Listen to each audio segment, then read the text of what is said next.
Close your eyes for a moment and imagine the darkness of space, vast and infinite, stretching in every direction. Now imagine a single point of light, growing brighter and brighter until it explodes into a brilliant sphere of fire. This is our sun, the heart of everything we know, the center of our cosmic home. 4.5 billion years ago, where our solar system now exists, there was nothing but a giant cloud. A cloud so massive, so incomprehensibly large, that it contained enough material to create everything you see in the night sky. Gas and dust, the remnants of ancient stars that had lived and died long before, floated in the cosmic void, waiting. Gravity, that invisible force that shapes the universe, began to pull this cloud together. Slowly at first, then faster and faster, the cloud started to collapse. As it collapsed, it began to spin, like a figure skater pulling in their arms during a pirouette. The spinning cloud flattened into a disk, a cosmic pizza of gas and dust rotating in the darkness of space. At the center of this disk, material gathered and compressed. The pressure mounted and the temperature rose, higher and higher, until something remarkable happened. Atoms of hydrogen began to fuse together, releasing tremendous amounts of energy. Nuclear fusion had ignited. The sun was born, and with its birth, light flooded our corner of the galaxy for the first time. But the sun was not alone. In the disk surrounding it, small grains of dust began sticking together. Pebbles formed, then rocks, then boulders. Over millions of years, these fragments collided and merged, growing larger with each impact. Some of these growing bodies developed enough mass that their own gravity pulled them into spheres. These were the planets, forming from the leftover materials of the sun's birth. The solar system emerged as a place of incredible diversity. Close to the sun, where the heat was most intense, only materials with high melting points could survive.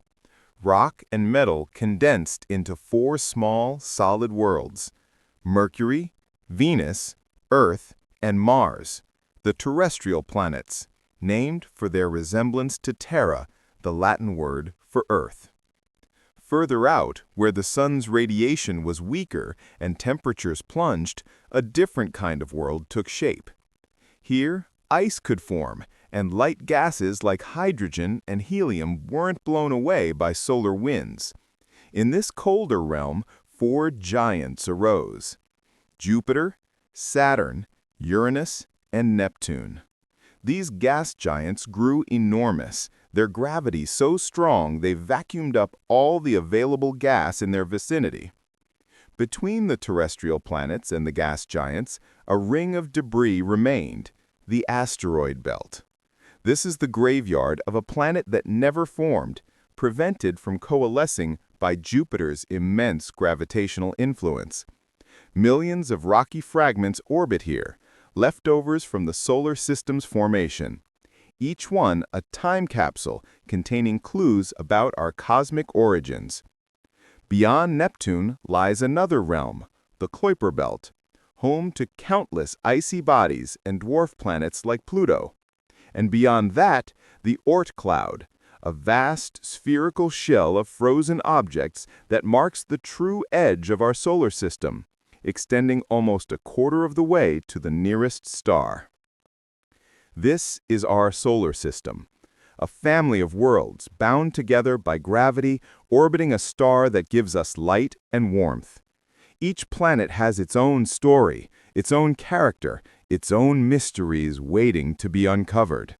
And for the past 60 years, humanity has been sending robotic explorers to visit these distant worlds, to see what they're really like, to understand how they formed and evolved, and perhaps to find clues about our own planet's past and future.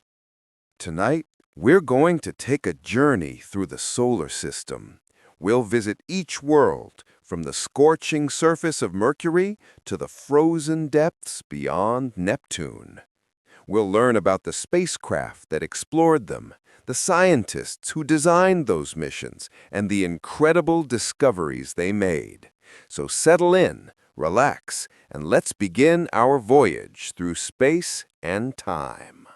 Our journey begins with the smallest planet in the solar system, a world of extremes that orbits closest to our sun. Mercury, named after the Roman god of messengers and travelers, is a tiny world, barely larger than our moon. At an average distance of just 58 million kilometers from the sun, Mercury experiences conditions unlike anywhere else in our planetary family. Imagine standing on Mercury's surface during the day. The sun would appear 3 times larger in the sky than it does from Earth. The temperature would climb to over 400 degrees Celsius, hot enough to melt lead. The ground beneath your feet would be scorched, baked by the relentless solar radiation. There is no atmosphere to speak of, just a thin exosphere created by particles blasted off the surface by the solar wind. But wait just a few hours. Mercury rotates very slowly on its axis, taking 59 Earth days to complete one rotation. As the sun sets and darkness falls, the temperature plummets dramatically. Without an atmosphere to hold in the heat, the night side of Mercury becomes one of the coldest places in the solar system, dropping to minus 200 degrees Celsius. This is a world of fire and ice existing on the same small planet. Mercury's surface tells the story of a violent past. Craters cover almost every square kilometer, evidence of billions of years of asteroid and comet impacts. The largest of these, the Uranus Basin, is over 1,500 kilometers across, created when an object the size of a small planet smashed into Mercury early in the solar system's history. The impact was so powerful that shock waves traveled through the planet's interior and created chaotic, jumbled terrain on the exact opposite side of Mercury. But Mercury holds a secret. Despite being so close to the sun, despite the incredible daytime temperatures, there is ice on Mercury. Deep craters near the poles, where sunlight never reaches, contain deposits of water ice that have remained frozen for billions of years. How did water get to Mercury? We think it was delivered by comets that crashed into the planet long ago. And in these permanently shadowed craters, protected from the sun's heat, that water has remained frozen ever since. For centuries, Mercury was just a bright dot in the sky, visible only during twilight. Even through powerful telescopes, it remained a mystery, its small size and proximity to the sun making detailed observations nearly impossible. But in the 1970s, humanity finally reached out to touch this distant world. The Mariner 10 spacecraft launched from Cape Canaveral on November 3, 1973. It was the last of the Mariner program, a series of probes that had already explored Venus and Mars. But Mariner 10 had a special challenge ahead of it. Getting to Mercury required tremendous amounts of energy. The spacecraft had to fight against the sun's gravity, slowing down enough to meet Mercury in its orbit. The engineers at NASA came up with an ingenious solution. Mariner 10 would use a gravitational slingshot maneuver, the first spacecraft ever to do so. It would fly by Venus first, using that planet's gravity to bend its trajectory and slow it down, redirecting it toward Mercury. This technique, now used routinely in space exploration, was revolutionary at the time. The calculations had to be perfect. An error of just 1 mile at Venus could result in a 1,000-mile miss at Mercury. The spacecraft had to fire its engines at exactly the right time, adjusting its orbit with incredible precision. There would be no second chances. If they missed, the spacecraft would be lost forever, sailing into the inner solar system with no way to recover it. But they didn't miss. On March 29, 1974, Mariner 10 flew past Mercury for the first time, passing just 705 kilometers above the surface. The spacecraft's cameras captured the first close-up images of Mercury, revealing a world that looked remarkably similar to our moon. Craters upon craters, ancient lava plains, and towering cliffs stretching for hundreds of kilometers. The mission was so successful that Mariner 10 returned to Mercury 2 more times, using the same gravitational mechanics to loop back around. Each time, it photographed different parts of the planet, gradually building up a map of Mercury's surface. In total, Mariner 10 imaged about 45% of the planet before its attitude control gas ran out. But there was one discovery that truly surprised scientists. Mercury has a magnetic field. This was unexpected for such a small planet. Magnetic fields are usually created by the motion of liquid metal in a planet's core. For a planet as small as Mercury, scientists expected the core would have cooled and solidified long ago. The fact that Mercury has a magnetic field suggests that its interior is still partially molten, still active after 4.5 billion years. There was something else unusual about Mercury. The planet is remarkably dense. If you could somehow hold Mercury and Earth in your hands and compare their weights, Mercury would feel much heavier than you'd expect for its size. This high density tells us that Mercury has an enormous iron core, making up 85% of the planet's volume. On Earth, the core is only about 55% of the planet's volume. Why does Mercury have such a large core? Scientists have debated this question for decades. One theory suggests that Mercury was once much larger, but a catastrophic collision with another planet-sized object stripped away much of its rocky mantle, leaving behind a world that is mostly iron core with just a thin shell of rock on the surface. If this is true, then Mercury is not so much a planet as the exposed core of a planet, giving us a window into what lies beneath the surface of other worlds. After Mariner 10, Mercury was alone for 3 decades. But in 2004, NASA launched a new mission to the innermost planet. The spacecraft was called Messenger, which stood for Mercury Surface, Space Environment, Geochemistry, and Ranging. The name was chosen to honor Mercury's role as the messenger of the gods. Messenger had a long journey ahead. It couldn't take a direct route to Mercury. That would require too much fuel. Instead, it performed a complex series of gravitational slingshots, flying by Earth once, Venus twice, and Mercury itself 3 times, before finally settling into orbit in 2011. The journey took 6.5 years and covered 7.9 billion kilometers. Once in orbit, Messenger began the first comprehensive study of Mercury. Its cameras mapped the entire planet in exquisite detail, revealing features that Mariner 10 had never seen. Its instruments measured the composition of the surface, the structure of the magnetic field, and the thin exosphere that surrounds the planet. Messenger discovered that Mercury's surface is covered in volcanic plains, evidence that the planet was once geologically active. It found that the planet is shrinking, its interior cooling and contracting, causing the surface to crack and buckle.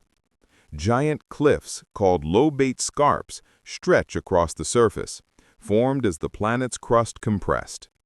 Mercury has shrunk by about 7 kilometers in radius since it formed. The spacecraft also confirmed the presence of water ice in the polar craters and found something even more surprising: organic molecules, the building blocks of life.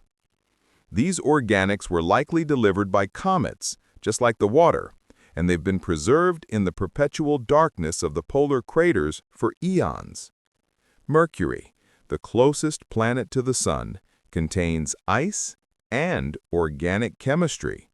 It's a reminder that the solar system is full of surprises. After more than 4 years in orbit, Messenger ran out of fuel. Rather than let the spacecraft drift aimlessly, mission controllers decided to end the mission in a scientifically useful way. On April 30, 2015, They sent Messenger on a final experiment. The spacecraft crashed into Mercury's surface at over 8,000 miles per hour, creating a new crater about 16 meters wide.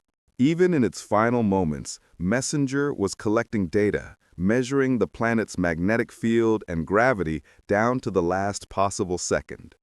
The impact gave scientists information about the density of Mercury's crust that could only be obtained by crashing into it. It was a fitting end for a spacecraft that had revolutionized our understanding of the innermost planet. Mercury will not be alone for much longer. The European Space Agency and the Japanese Space Agency have partnered on a new mission called Bepi Colombo, launched in 2018. This mission consists of 2 spacecraft that will study Mercury from orbit, examining its surface, interior, and the interaction between the planet and the solar wind. Bepi Colombo's journey is even more complex than Messenger's. The spacecraft is currently spiraling toward Mercury, performing 9 gravitational slingshot maneuvers before arriving in orbit in 2025. Once there, it will answer lingering questions about this enigmatic world. How did Mercury form? Why is its core so large? Is there really ice in the polar craters? What creates the magnetic field? Mercury may be small, but it is mighty in the questions it poses. This tiny world, baked by the sun during the day and frozen at night, holds clues about how all the terrestrial planets formed. It shows us what a planet looks like when stripped down to its core. And it reminds us that even in the harshest environments imaginable, even on a world without an atmosphere orbiting close to a star, water and organic molecules can persist. As we drift away from Mercury, taking one last look at its cratered surface gleaming in the harsh sunlight, we head outward to our next destination, a world that couldn't be more different from the one we're leaving behind. Venus, the evening star, the morning star, the brightest object in our night sky apart from the moon. For thousands of years, humans looked up at Venus and saw a beautiful, brilliant light. Ancient civilizations worshipped it. Astronomers marveled at it. And when telescopes were invented, Venus became one of the first planets to be studied in detail. In 1610, Galileo Galilei pointed his primitive telescope at Venus and made a startling discovery. The planet showed phases, just like the moon. Sometimes it appeared as a full disk, sometimes as a crescent. This simple observation helped prove that planets orbit the sun, not the Earth, revolutionizing our understanding of the solar system. Venus, without meaning to, helped overturn centuries of geocentric astronomy. For a long time, Venus was imagined as a tropical paradise. Through telescopes, it appeared as a featureless white disk. Scientists knew it had a thick atmosphere with clouds, but they didn't know what those clouds were made of or what lay beneath them. Some speculated that Venus was covered in oceans.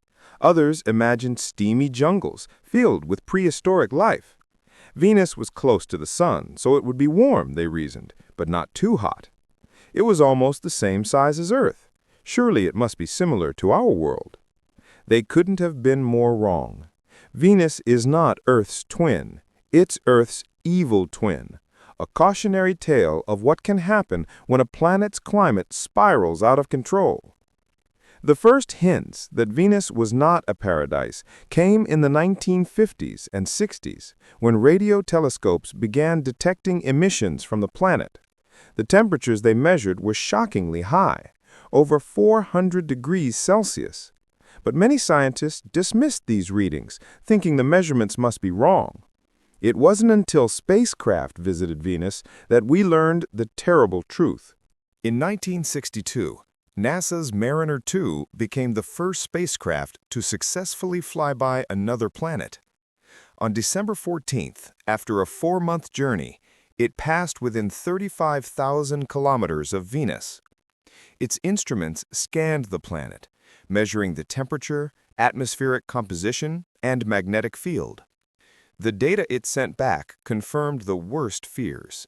Venus was an inferno. The surface temperature was over 450 degrees Celsius, hot enough to melt lead.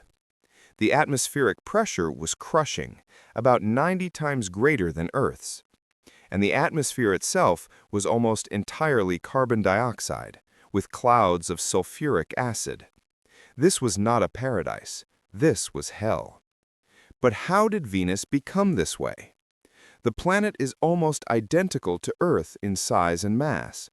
It formed from the same materials at roughly the same time. So why did Earth become a garden while Venus became a furnace? The answer lies in a phenomenon called the greenhouse effect. Carbon dioxide and other gases in an atmosphere trap heat from the sun, warming the surface below. On Earth, this greenhouse effect is actually beneficial. Without it, our planet would be frozen and lifeless. But on Venus, the greenhouse effect ran out of control. Scientists believe that early in its history, Venus may have had oceans just like Earth. But Venus is closer to the sun, receiving about twice as much solar radiation as Earth does. This extra heat caused more water to evaporate into the atmosphere. Water vapor is a greenhouse gas, so this trapped more heat, which caused more evaporation. The temperature climbed higher and higher in a runaway feedback loop. Eventually, the oceans boiled away completely. Volcanoes erupted, releasing huge amounts of carbon dioxide into the atmosphere. On Earth, carbon dioxide gets dissolved in the oceans and buried in rocks. But without oceans, Venus had no way to remove the carbon dioxide. It accumulated in the atmosphere, creating the crushing pressure and extreme temperatures we see today.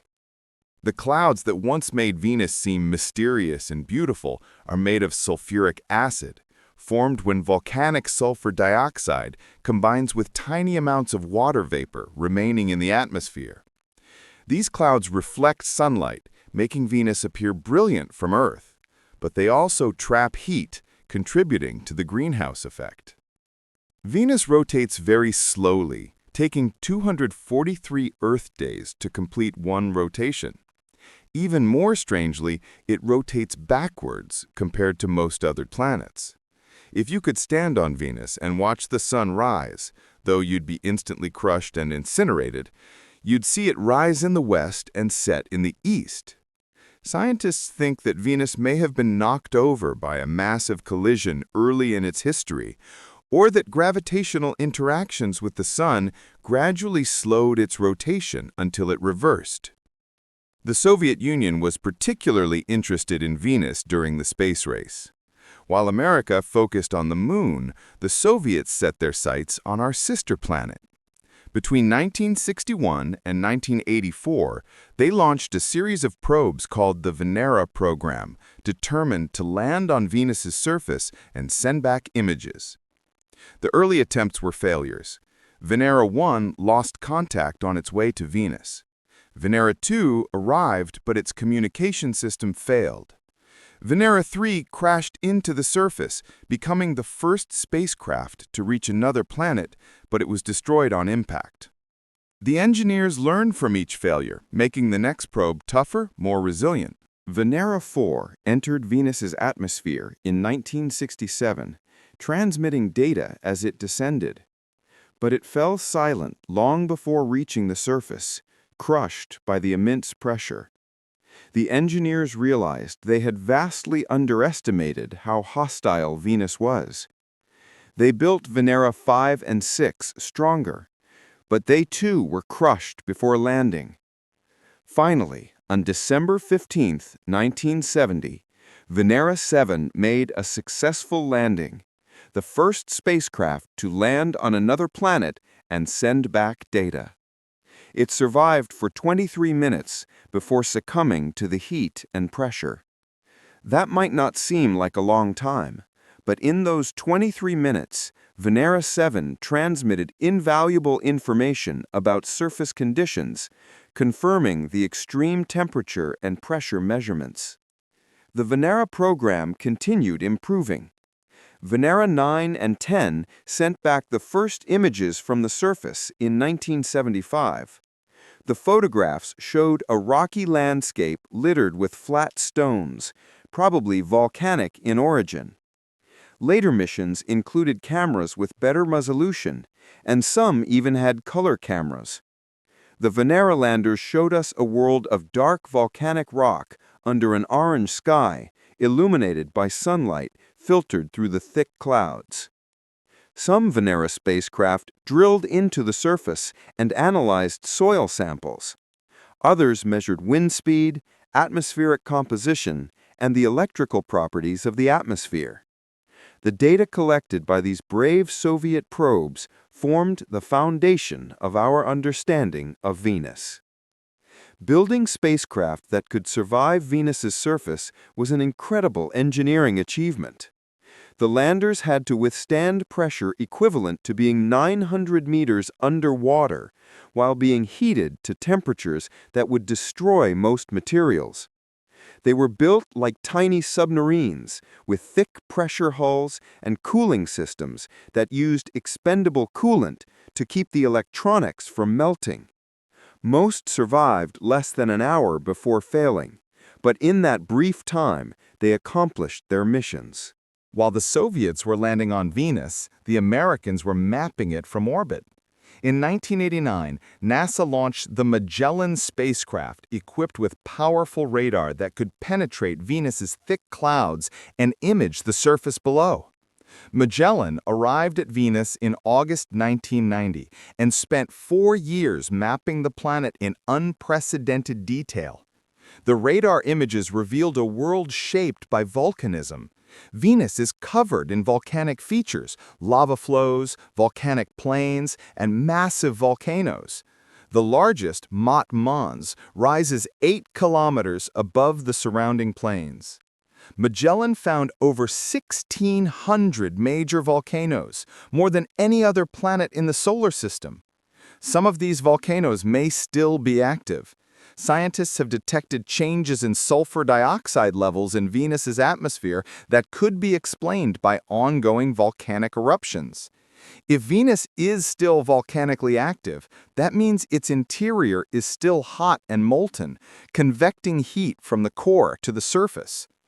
Venus has no plate tectonics like Earth does. On our planet, the crust is broken into plates that slowly move around, recycling old rock into the mantle and bringing new rock to the surface. This process is driven by heat from Earth's interior. Venus doesn't have this system. Instead, its crust appears to be a single, solid shell. But Venus has a different way of releasing interior heat. Scientists think that every few 100 million years, Venus's crust becomes so hot from the buildup of heat below that it partially melts and reforms all at once in a global resurfacing event. The entire surface of the planet is destroyed and remade. The last time this happened was about 500 million years ago. When the next one will occur, nobody knows. Magellan also discovered evidence of tectonic activity even though Venus lacks plate tectonics. The radar images showed mountain ranges, rift valleys, and complex patterns of ridges and trenches.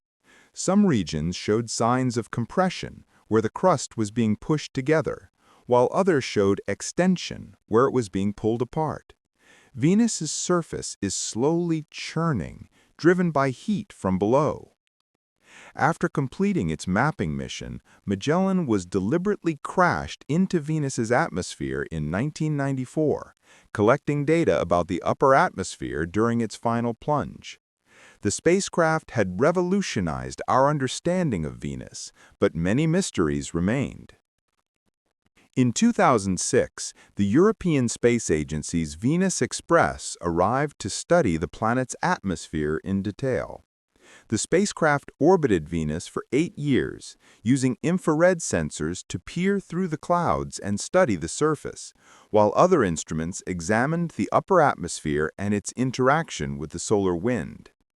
Venus Express discovered that Venus has a strange double vortex of swirling clouds at each pole. These vortexes are constantly changing shape, growing and shrinking over a matter of days. The clouds move incredibly fast, circling the planet in just 4 Earth days, even though the planet itself takes 243 days to rotate. This super-rotation of the atmosphere is still not fully understood.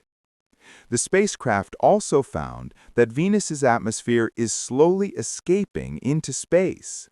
The solar wind, a stream of charged particles flowing out from the Sun, is gradually stripping away Venus's atmosphere. Hydrogen and oxygen atoms are being lost at a rate of about twice the mass of Earth's atmosphere every billion years. Over the age of the solar system, Venus may have lost an ocean's worth of water this way.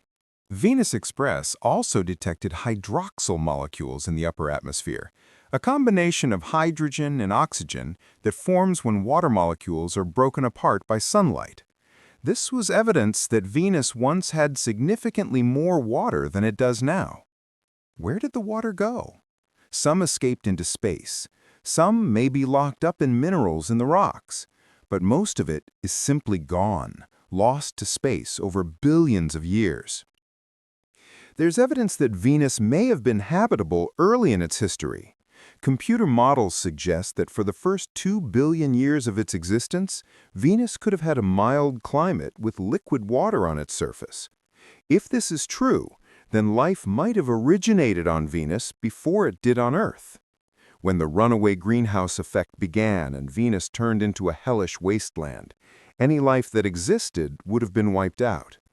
But there's one place on Venus that might still be habitable today: the clouds. About 50 kilometers above the surface, the temperature and pressure are surprisingly Earth-like. The temperature is around 60 degrees Celsius, warm but not unbearable. The pressure is similar to sea level on Earth. If you could float at this altitude, protected from the sulfuric acid clouds, you could survive without a pressure suit. In 2020, scientists announced the detection of phosphine gas in Venus's atmosphere. On Earth, phosphine is produced by bacteria and industrial processes. Its presence on Venus was unexpected and controversial. Some scientists suggested it could be a sign of microbial life floating in the clouds. Others argued it was produced by unknown geological or chemical processes. The debate continues, and more observations are needed to determine if phosphine is really there and what's producing it. Venus is often called Earth's twin because of its similar size, but it's really more of a warning. It shows us what can happen when greenhouse gases accumulate in a planet's atmosphere. The runaway greenhouse effect that transformed Venus from a potentially habitable world into a scorching wasteland is a cautionary tale for our own planet. As we continue to pump carbon dioxide into Earth's atmosphere, we're conducting an experiment on our own climate. Venus reminds us of the possible consequences.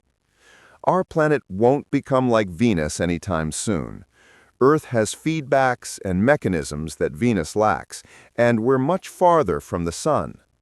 But Venus shows us that climate can reach tipping points, that feedback loops can spiral out of control, and that planets can change dramatically over time. Future missions to Venus are in the planning stages. NASA's Da Vinci and Veritas missions and the European Space Agency's Envision are all scheduled to launch in the coming decade. They'll study Venus's atmosphere, surface, and interior, searching for signs of active volcanism, examining the chemistry of the clouds, and looking for clues about Venus's past. Perhaps they'll finally answer the question of whether Venus was once habitable and whether any life might still persist in its clouds. As we leave Venus behind, watching its brilliant clouds fade from view, we travel outward to a world that is familiar yet mysterious, a world we know intimately yet still don't fully understand. We're going home, to the blue marble, to Earth and its companion, the Moon. As we journey outward from Venus, passing by Earth and its moon for now, we arrive at Mars, the 4th planet from the Sun. At an average distance of 228 million kilometers from our star, Mars hangs in space like a rusty jewel, its distinctive red color visible even to the naked eye from Earth. Mars has captured human imagination for millennia. The ancient Egyptians called it Har Decher, the Red One. The Babylonians named it after their god of war, Nergal. The Greeks called it Ares, and the Romans, from whom we get its current name, called it Mars, their own god of war. The red color, reminiscent of blood, seemed fitting for a warrior deity. But it wasn't until the invention of the telescope that Mars began to reveal its true nature. In 1877, Italian astronomer Giovanni Schiaparelli observed Mars through his telescope and created detailed maps of the planet's surface. He noted what appeared to be straight lines crossing the planet, which he called canali, the Italian word for channels. But when his work was translated into English, canali became canals, implying artificial construction. This simple mistranslation sparked one of the greatest scientific controversies of the late 19th and early 20th centuries. American astronomer Percival Lowell became convinced that the canals were real and were built by an intelligent Martian civilization struggling to bring water from the polar ice caps to their dying world. He established an observatory in Flagstaff, Arizona, dedicated to studying Mars, and wrote several popular books about the Martian civilization he believed existed. Lowell's ideas captured the public imagination. Writers like H.G. Wells and Edgar Rice Burroughs penned stories about Mars and its inhabitants. The idea of Martians became ingrained in popular culture. But as telescopes improved, other astronomers couldn't see Lowell's canals. The straight lines, it turned out, were optical illusions, tricks played by the human eye when trying to perceive detail at the limit of visibility. There were no canals. But were there Martians? The question wouldn't be answered until we could send spacecraft to Mars to see for ourselves. In 1965, NASA's Mariner 4 became the first spacecraft to successfully fly by the Red Planet. After a 7-month journey, it passed within 10,000 kilometers of Mars and took 22 photographs, capturing about 1% of the planet's surface. The images sent back by Mariner 4 shocked the scientific community. Mars wasn't the verdant world some had hoped for. There were no canals, no cities, no signs of civilization. Instead, the photographs showed a barren, cratered landscape that looked remarkably similar to the Moon. Ancient impact craters covered the surface, evidence of billions of years of meteorite bombardment with no erosion or geological activity to erase them. The discovery was disappointing to many. The dream of Martian civilizations, already fading, died completely. Mars appeared to be a dead world, geologically inactive, atmospherically thin, cold and dry, and utterly hostile to life. Scientists began to wonder if exploring Mars was even worth the effort. But Mariner 4 had only seen a tiny fraction of Mars, and, as luck would have it, a particularly boring fraction. The real Mars was far more interesting than those first images suggested. In 1971, Mariner 9 became the first spacecraft to orbit another planet, and when it arrived at Mars, it found a world transformed. A planet-wide dust storm was raging when Mariner 9 entered orbit. For weeks, the surface was completely obscured by dust. Mission controllers worried that the spacecraft might not be able to complete its objectives. But they waited patiently, and gradually, as the dust settled, Mars began to reveal itself. The first features to emerge from the dust were 4 dark spots. As the atmosphere cleared, these spots resolved into mountains, volcanoes of staggering size. The largest, eventually named Olympus Mons, is the tallest mountain in the entire solar system. It rises 21 kilometers above the surrounding plains, nearly 3 times the height of Mount Everest. The volcano is so massive that if you stood on its summit and looked toward the horizon, you wouldn't be able to see its base. It would be beyond the curve of the planet. Olympus Mons is a shield volcano, similar to the volcanoes in Hawaii, but built on a truly planetary scale. It formed over millions of years as lava repeatedly erupted from the same point and spread out in thin layers.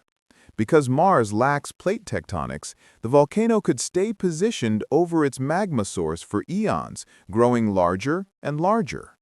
On Earth, the movement of tectonic plates would have carried the volcano away from its magma source, cutting off its supply and limiting its growth. As Mariner 9 continued mapping Mars, other astounding features came into view. A vast canyon system stretched across the planet's equator, a rift so massive it dwarfed anything on Earth. The canyon, named Valles Marineris after the spacecraft that discovered it, is 4,000 kilometers long, 200 kilometers wide in places, and up to 7 kilometers deep. If it existed on Earth, it would stretch from New York to Los Angeles. The Grand Canyon would fit inside it dozens of times over. Valles Marineris likely formed billions of years ago as the Tharsis region, where the giant volcanoes sit, bulged upward. The stretching of the crust created cracks and faults, which eventually collapsed into the vast canyon system we see today. Landslides, erosion, and possibly water flow have widened and deepened the canyons over time. But perhaps most intriguing of all were the features that looked like dried riverbeds. Sinuous channels wound across the surface, branching and merging like the river systems on Earth. There were regions that looked like they had been carved by massive floods. Other areas showed layered sedimentary rocks, the kind that form in the presence of water. The implications were staggering. These features could only mean one thing. Water once flowed on Mars. Liquid water, not just ice. Rivers, lakes, perhaps even oceans covered parts of ancient Mars. And where there's water, there might be life. This discovery transformed our understanding of Mars and reinvigorated the mission to explore it. If Mars once had water, what happened to it? Where did it go? And most importantly, could life have evolved during Mars's wetter, warmer past? These questions have driven Martian exploration ever since. The next major milestone came in 1976, when NASA landed 2 spacecraft on Mars's surface as part of the Viking program. Viking 1 and Viking 2 were identical spacecraft, each consisting of an orbiter and a lander. The landers were equipped with cameras, weather instruments, and most importantly, experiments designed to detect signs of life. On July 20, 1976, exactly 7 years after the first human moon landing, Viking 1 touched down on the Chryse Planitia, a broad plain in Mars's northern hemisphere. The landing was perfect. Within minutes, the lander began transmitting the first photographs taken from the surface of Mars. The images showed a rocky, reddish landscape under a salmon-colored sky. The red color that makes Mars so distinctive from Earth is caused by iron oxide, essentially rust, covering the rocks and soil. Eons of oxidation have turned the surface into a rusty desert. The sky's pinkish hue comes from fine dust particles suspended in the thin atmosphere, scattering sunlight in unexpected ways.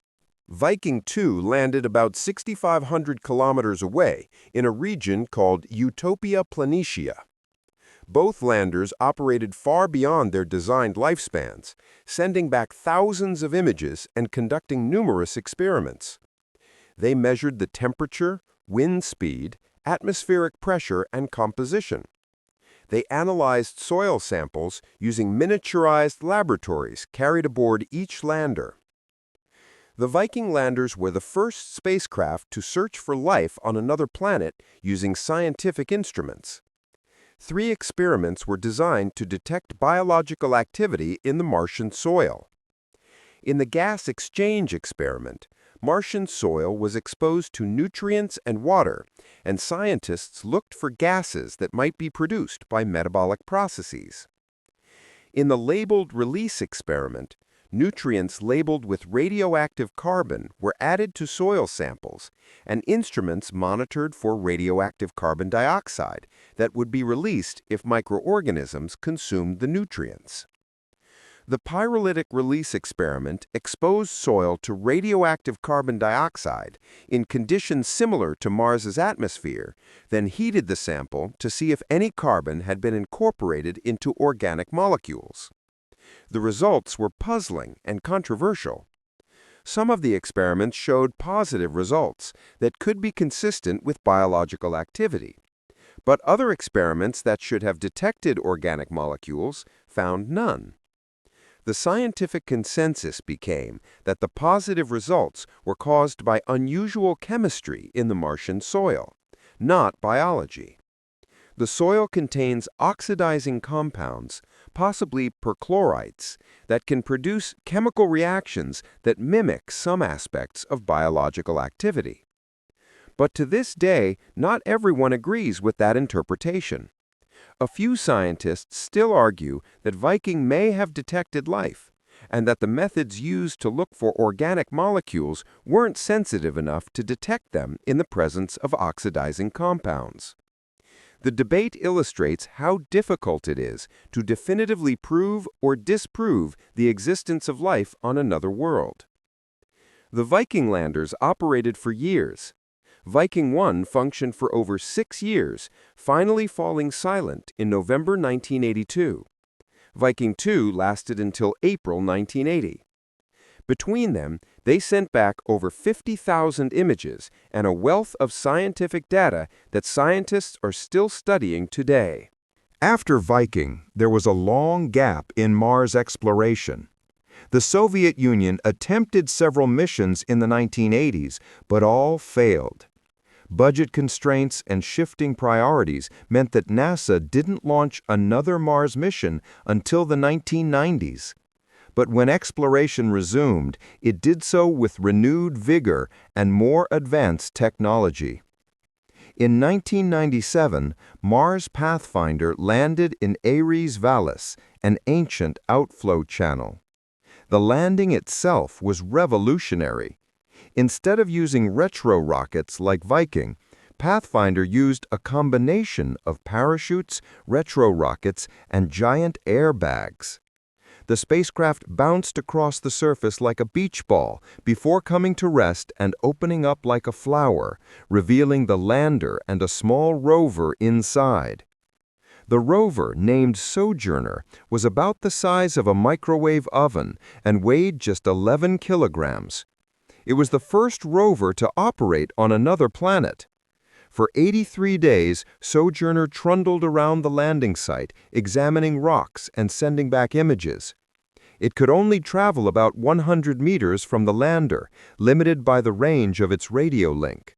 But in that small area, it found evidence of a complex geological history. Many of the rocks at the Pathfinder site appeared to be conglomerates, made up of smaller pebbles cemented together. On Earth, this kind of rock forms in flowing water. The pebbles are carried by a river or flood and deposited together. Then, over time, minerals dissolved in water cement them into solid rock. Finding these rocks on Mars strengthened the evidence that water once flowed across the surface. Pathfinder and Sojourner proved that rovers could work on Mars. They demonstrated the technology and techniques that would be used in future, more ambitious rover missions.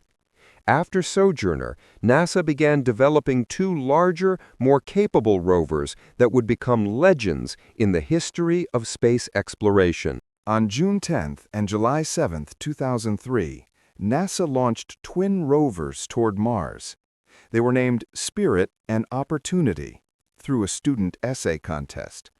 The winner was a 9-year-old girl named Sophie Collis, who wrote, I used to live in an orphanage. It was dark and cold and lonely. At night, I looked up at the sparkly sky and felt better. I dreamed I could fly there. In America, I can make all my dreams come true. Thank you for the spirit and the opportunity. The rovers were designed to last 90 days and travel about 1,000 meters. They would far exceed those expectations. Each rover was about the size of a golf cart, weighing 185 kilograms and standing 1.5 meters tall.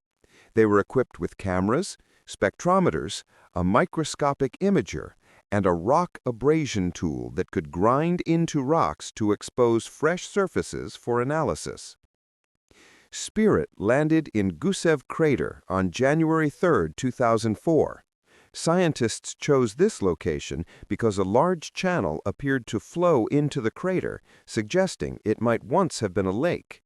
If water had pooled there, sedimentary rocks rich in minerals formed by water should be present. But when Spirit landed, it found itself on a volcanic plain. Lava had covered the ancient lake bed, hiding the rocks scientists wanted to study. Undeterred, the rover team directed Spirit towards some hills on the horizon, about 2.5 kilometers away. It took Spirit several months to reach them, but when it did, it struck gold. The Columbia Hills, named after the space shuttle lost in 2003, contained exactly the kind of rocks scientists had hoped to find in the crater floor. Layered sedimentary rocks rich in minerals like goethite and hematite, which form in the presence of water. Spirit had found evidence of ancient hot springs or hydrothermal systems, places where volcanic heat and water interacted. Meanwhile, on the other side of Mars, Opportunity was having extraordinary luck. It landed on January 24, 2004, inside a small crater that scientists jokingly called a hole-in-one. Right next to the landing site was an outcrop of bedrock exposed by the impact that created the crater. Opportunity rolled up to the outcrop and began examining it with its instruments. The rocks were sedimentary, made up of fine grains cemented together. Their chemical composition and physical structure indicated they had formed in shallow, salty water. Opportunity had landed in what was once the shore of a Martian sea. The rover found small spherical concretions, nicknamed blueberries, scattered across the surface. These formed when minerals precipitated out of water percolating through the rocks, clear evidence of a watery past. Over the following years, Opportunity explored the plains of Meridiani Planum, driving from crater to crater. Each crater it visited was like a natural drill hole, excavating rocks from below the surface and exposing them for the rover to study. Opportunity found layer upon layer of sedimentary rocks, all showing evidence of formation in water. Some rocks contained ripple patterns like those found in sand dunes or shallow stream beds. Others showed cross-bedding, layers of sediment laid down at an angle, indicating flowing water. The story that emerged from Opportunity's exploration was of a Mars that was once much wetter and warmer. Billions of years ago, the region where Opportunity roamed was covered by a shallow sea. The water would have been salty and acidic, not very hospitable by Earth standards, but potentially habitable for certain types of microorganisms. Over time, the water evaporated, leaving behind the minerals and rock formations that Opportunity discovered. Spirit and Opportunity were solar-powered, relying on solar panels to recharge their batteries each day.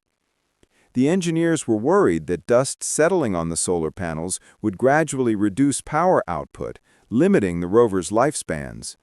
But Mars provided an unexpected gift: dust devils, small whirlwinds that frequently crossed the Martian surface. These dust devils would occasionally pass right over the rovers, and their winds would clean the dust off the solar panels, restoring power. It was as if Mars itself wanted the rovers to keep exploring. Spirit got stuck in soft sand in 2009 in a spot called Troy. The rover team tried for months to free it, but Spirit was trapped. They repurposed the rover as a stationary science platform, continuing to use its instruments to study the soil and rock. Spirit sent its last communication on March 22, 2010, after nearly 6 years of operation. It had driven 7.7 kilometers and taken over 124,000 images. Opportunity kept going, and going, and going. Year after year, the little rover that was supposed to last 90 days continued exploring. It drove down into craters, climbed up crater rims, and traversed the Martian plains. In 2011, it arrived at Endeavour Crater, a massive impact basin 22 kilometers across. Opportunity spent years exploring the rim of Endeavour, finding rocks even older than those it had studied before. Rocks that formed in less acidic water, conditions that would have been more favorable for life. By the time Opportunity's mission ended, it had driven 45 kilometers, a record for any off-world vehicle. It had operated for over 14 years, 60 times longer than its designed lifespan. The rover sent back over 217,000 images and made discoveries that fundamentally changed our understanding of Mars's history. But in June 2018, a global dust storm engulfed Mars. These storms happen occasionally, when seasonal changes cause winds that lift dust into the atmosphere. Once airborne, the dust absorbs sunlight and heats up, creating more winds that lift more dust. The storms can grow to encompass the entire planet, blocking out the sun for weeks or months. As the dust storm darkened the skies over Opportunity's location, the rover's solar panels could no longer generate enough power. The batteries drained.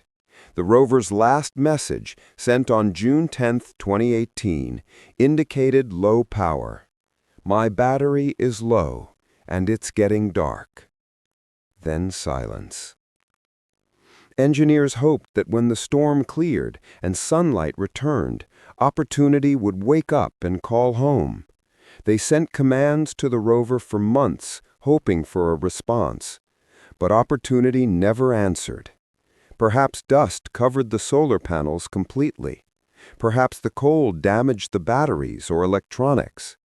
After 15 years of faithful service, Opportunity's mission was over. On February 13, 2019, NASA officially declared the mission complete. The announcement was made in a press conference where scientists and engineers who had worked on the rovers for years spoke about what Opportunity meant to them. Some had tears in their eyes. A rover on Mars had become more than a machine. It had become a cherished explorer, a robotic geologist that had transformed our understanding of the red planet. But even as Opportunity fell silent, other missions continued.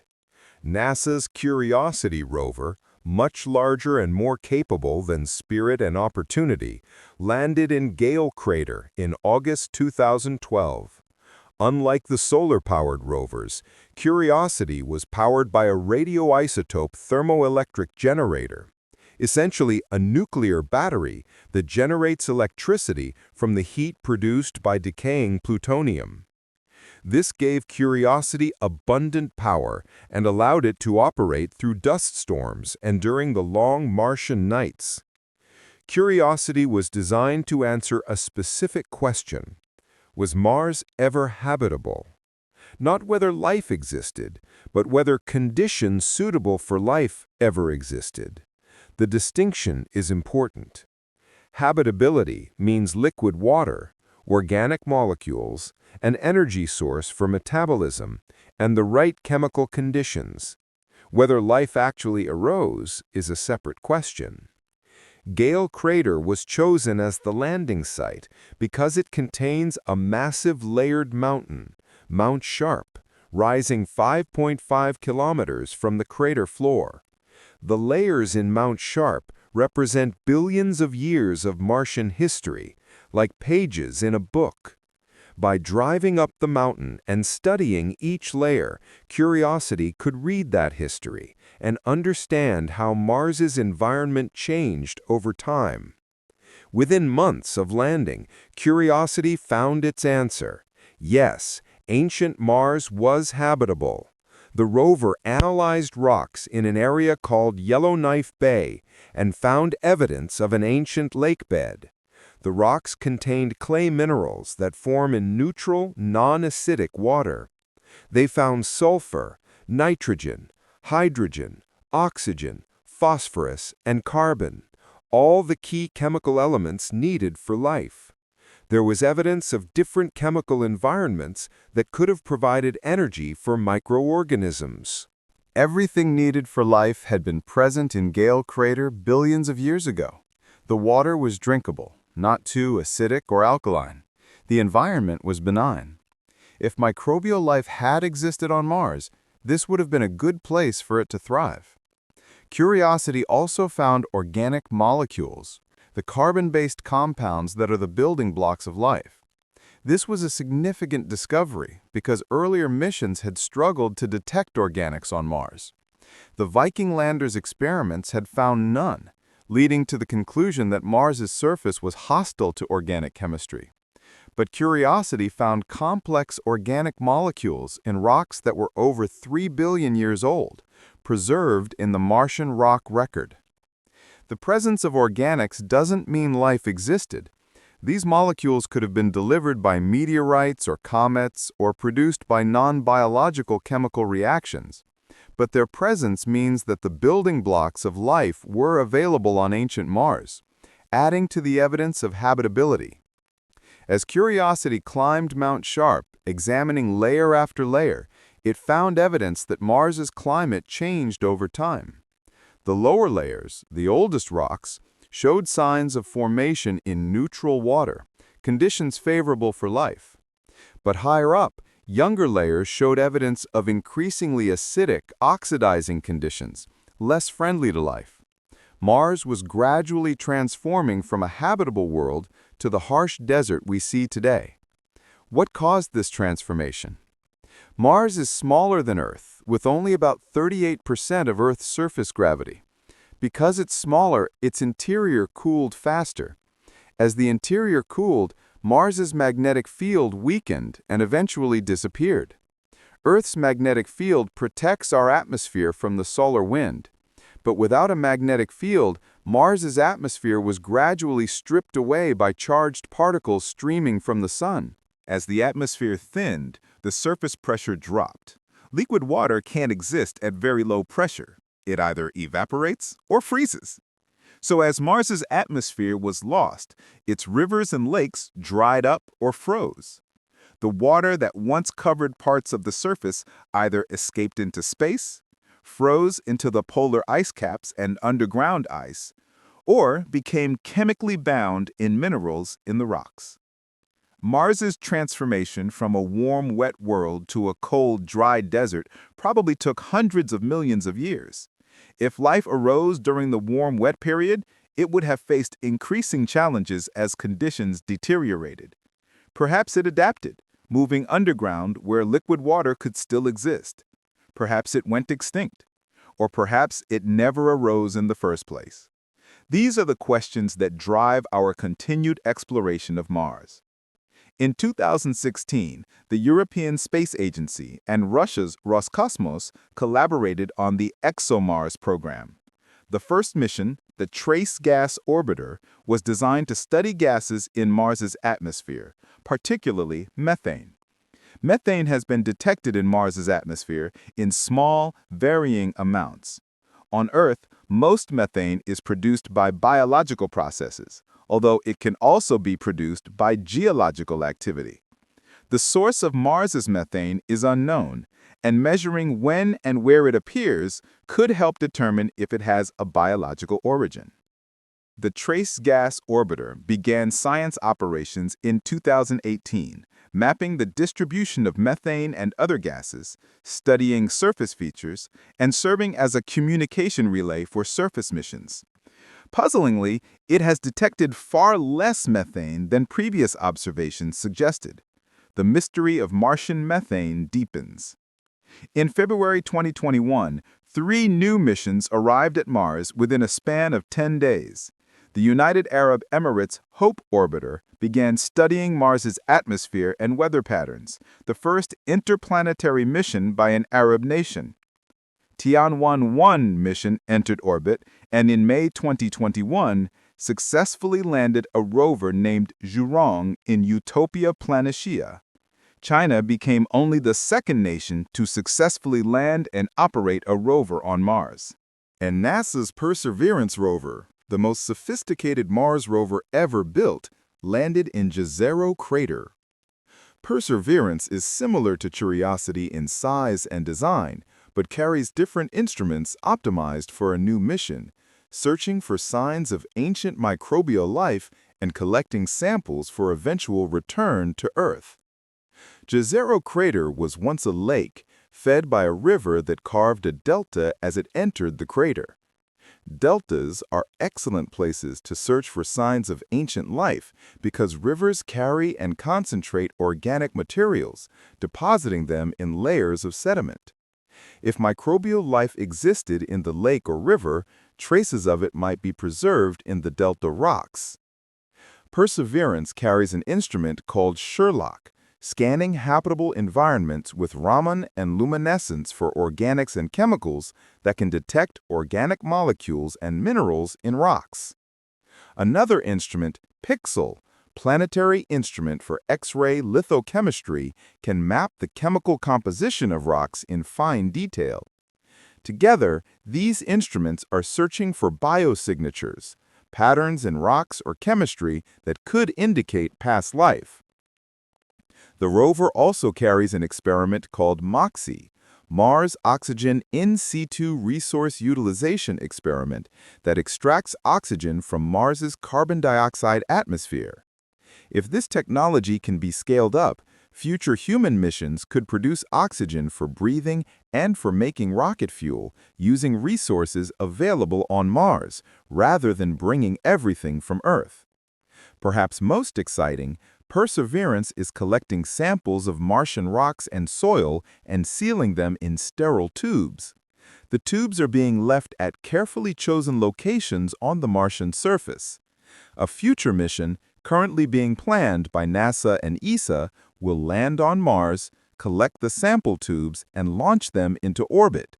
Another spacecraft will rendezvous with the samples in orbit and bring them back to Earth. This Mars sample return mission will be one of the most complex robotic missions ever attempted, but the scientific payoff would be enormous. Laboratories on Earth could analyze the Martian samples with instruments far too large and sophisticated to send to Mars.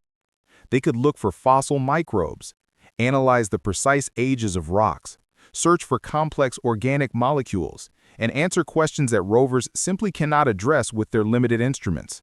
Perseverance has a companion, Ingenuity, a small helicopter that hitched a ride to Mars attached to the rover's belly. Weighing just 1.8 kilograms with rotor spanning 1.2 meters, Ingenuity was a technology demonstration designed to prove that powered flight is possible in Mars' thin atmosphere.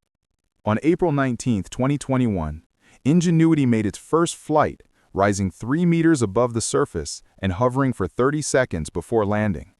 It was the first powered flight on another planet, a Wright brothers moment for Mars. The achievement was compared to the Wright brothers' first flight at Kitty Hawk in 1903, and fittingly, Ingenuity carried a small piece of fabric from the Wright Flyer. Ingenuity was supposed to make 5 test flights over 30 days, then be left behind as Perseverance drove away. But the helicopter performed so well that its mission was extended. It has now made over 70 flights as of this writing, serving as a scout for Perseverance, exploring areas the rover can't easily reach, and demonstrating the capabilities of aerial platforms on Mars. Future missions might include fleets of drones exploring Mars from the air, accessing cliffs, crater walls, and other difficult terrain. The success of Ingenuity has opened new possibilities for planetary exploration. All of these missions have revealed Mars to be a world of incredible complexity and beauty. It's not the dead, cratered wasteland that Mariner 4 first suggested. Mars has the tallest mountain in the solar system, the deepest canyon, massive ice caps, seasonal dust storms, and a rich geological history that rivals Earth's in complexity. Evidence continues to mount that Mars was once habitable, perhaps for hundreds of millions or even billions of years. That's a long time. On Earth, life appeared relatively quickly after the planet cooled enough to support liquid water. If the same happened on Mars, then Mars may have been inhabited in its distant past. Could there still be life on Mars today? It seems unlikely on the surface, which is cold, dry, and bathed in ultraviolet radiation. But underground, conditions might be more favorable. Liquid water could exist in aquifers below the surface, warmed by geothermal heat. Microorganisms could potentially survive there, descendants of surface life that retreated underground as conditions deteriorated. Detecting such life would be extraordinarily difficult. It would require drilling deep beneath the surface, which our current rovers cannot do. Future missions may include subsurface drills or could explore caves where underground water might reach the surface. The search for life on Mars is far from over. Ultimately, humans will go to Mars. Not this year or next, but within the lifetimes of people alive today, humans will set foot on the red planet. NASA's Artemis program aims to establish a sustainable presence on the Moon as a stepping stone to Mars. Private companies like SpaceX are developing the heavy-lift rockets that will be needed to transport equipment and crews to Mars. The challenges are immense. A round trip to Mars takes about 2 years, including time spent on the surface waiting for Earth and Mars to align properly for the return journey. Astronauts would face radiation exposure, psychological stress from isolation and confinement, and the medical challenges of living in reduced gravity. The mission would need to be largely self-sufficient, as communication delays of up to 24 minutes each way make real-time support from Earth impossible. But these are engineering challenges, not fundamental impossibilities. With sufficient resources and determination, humans will go to Mars. When they do, they'll walk in the footsteps of our robotic pioneers, visiting the places that rovers explored, seeing with human eyes the landscapes that cameras showed us, and perhaps, if we're lucky, making the greatest discovery of all, that we are not alone, that life arose not just on Earth, but on our planetary neighbor, that the universe is full of life waiting to be discovered. As we leave Mars behind, watching its rusty surface recede into the distance, we pass through the asteroid belt, a region of space that once seemed too dangerous to cross, but which our spacecraft now navigate with ease. Beyond the asteroids, the real giants of the solar system await. As we cross the asteroid belt, leaving behind the warm inner solar system, we enter a realm of giants. The temperature drops. The sun, though still brilliant, appears smaller and weaker. We're entering the domain of the gas giants, and the first of these colossal worlds looms ahead, Jupiter. Jupiter is enormous, dwarfing everything else in the solar system except the sun itself. It contains more than twice the mass of all the other planets combined. Over 1,300 Earths could fit inside Jupiter's volume. It's so massive that the Sun and Jupiter actually orbit around a common center of gravity, a point that lies just outside the Sun's surface. From Earth, Jupiter appears as a bright star-like object, easily visible to the naked eye. Ancient astronomers knew it well. The Babylonians called it Marduk, after their patron god.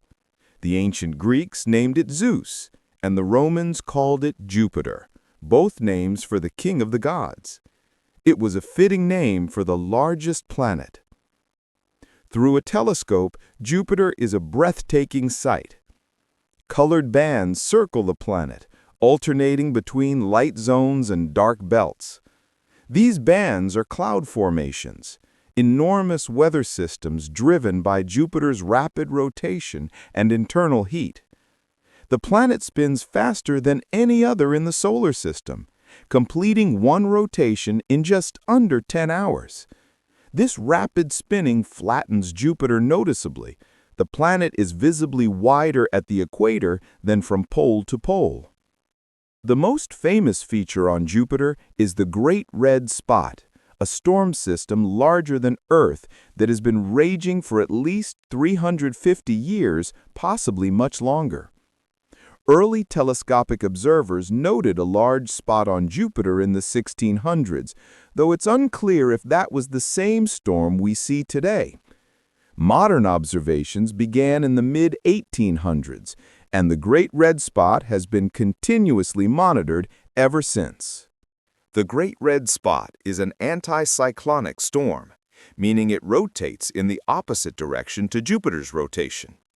Winds at the storm's edge reach speeds of 430 kilometers per hour. The storm is so large that it took the Pioneer and Voyager spacecraft hours to cross it as they flew past Jupiter. What gives the storm its distinctive red color is still debated. It may be complex organic molecules created by sunlight acting on simpler chemicals. Or it may be due to sulfur and phosphorus compounds brought up from deeper in the atmosphere. Interestingly, the Great Red Spot has been shrinking. In the 1800s, it was about 40,000 kilometers across. Today, it's only about 16,000 kilometers across. Still larger than Earth, but much smaller than it used to be. Why it's shrinking is another mystery. Will it eventually disappear completely, or will it stabilize at some smaller size? We don't know. Jupiter's atmosphere is predominantly hydrogen and helium, the same elements that make up the Sun. In fact, Jupiter's composition is more similar to a star than to the rocky planets.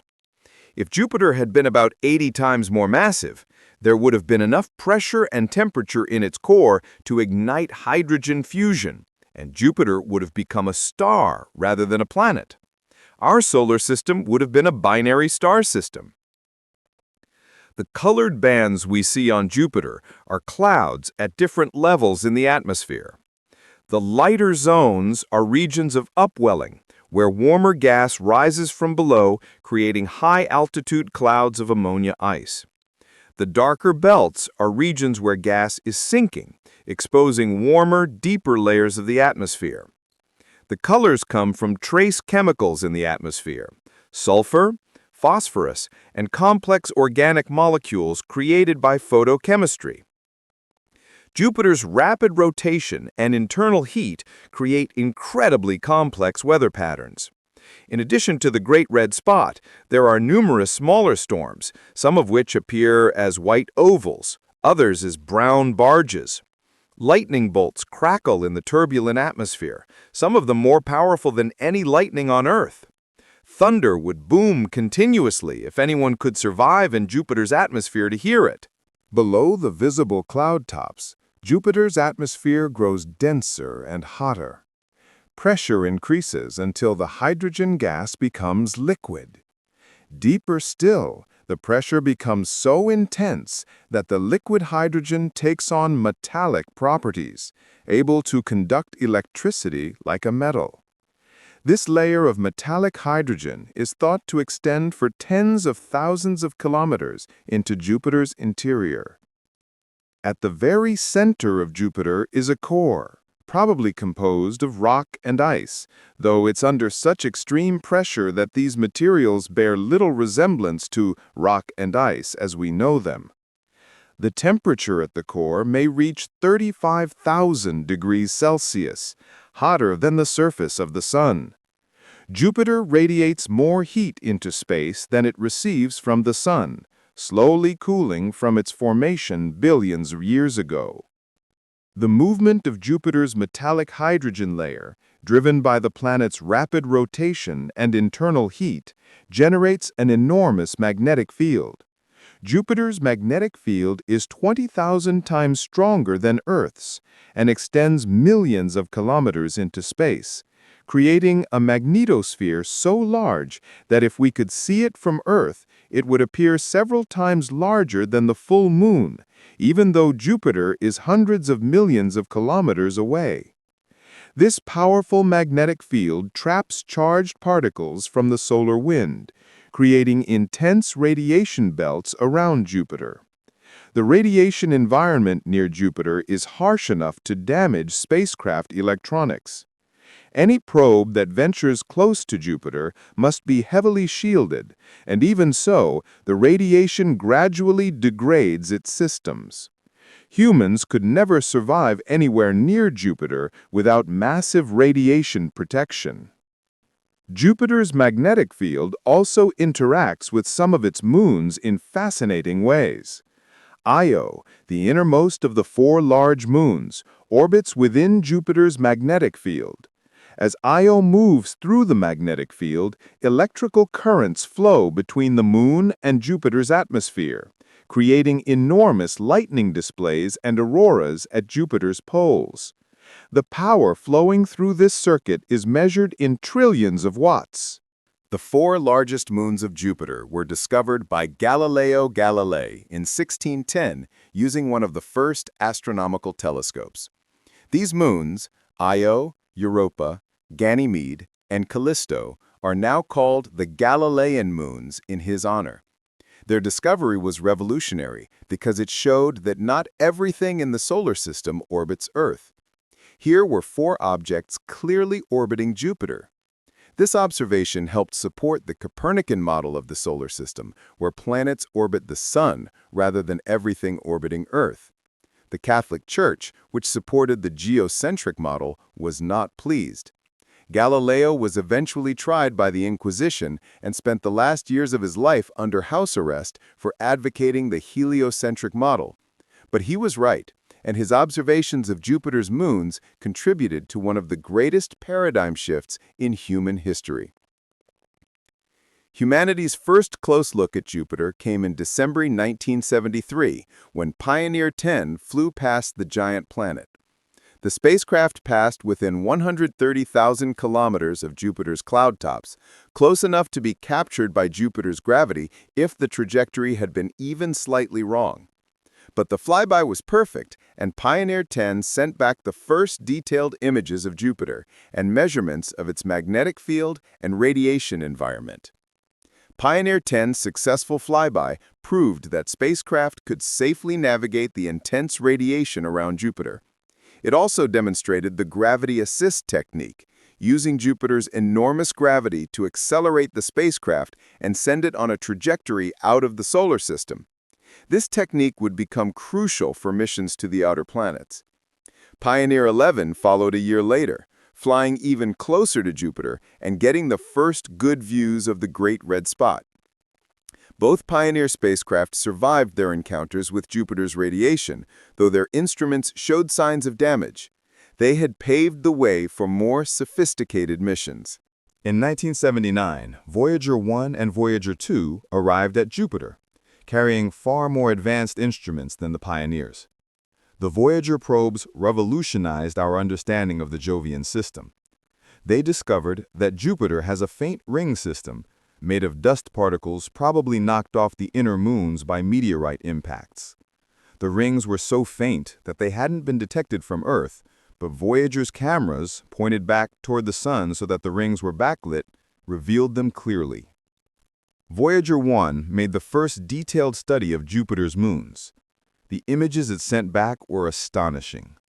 Io, the innermost Galilean moon, turned out to be the most volcanically active body in the entire solar system.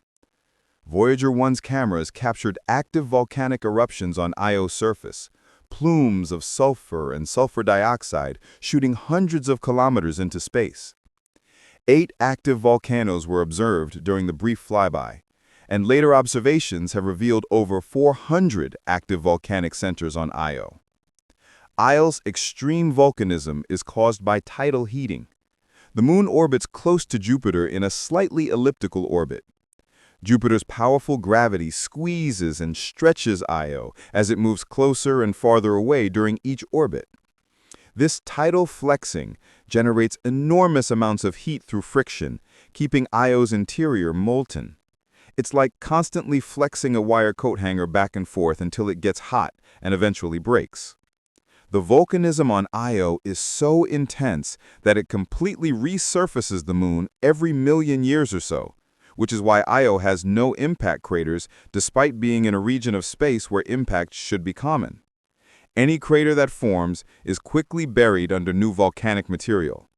The surface is painted in shades of yellow, red, orange, and black from sulfur and sulfur compounds deposited by the volcanoes. Europa, the second Galilean moon, couldn't be more different from Io. Where Io is covered in volcanoes, Europa is covered in ice. But Voyager revealed that Europa's ice surface is crisscrossed with cracks and ridges, suggesting that something beneath the ice is moving and breaking the surface. This reverberation from beneath, and this heat from below, that's another story.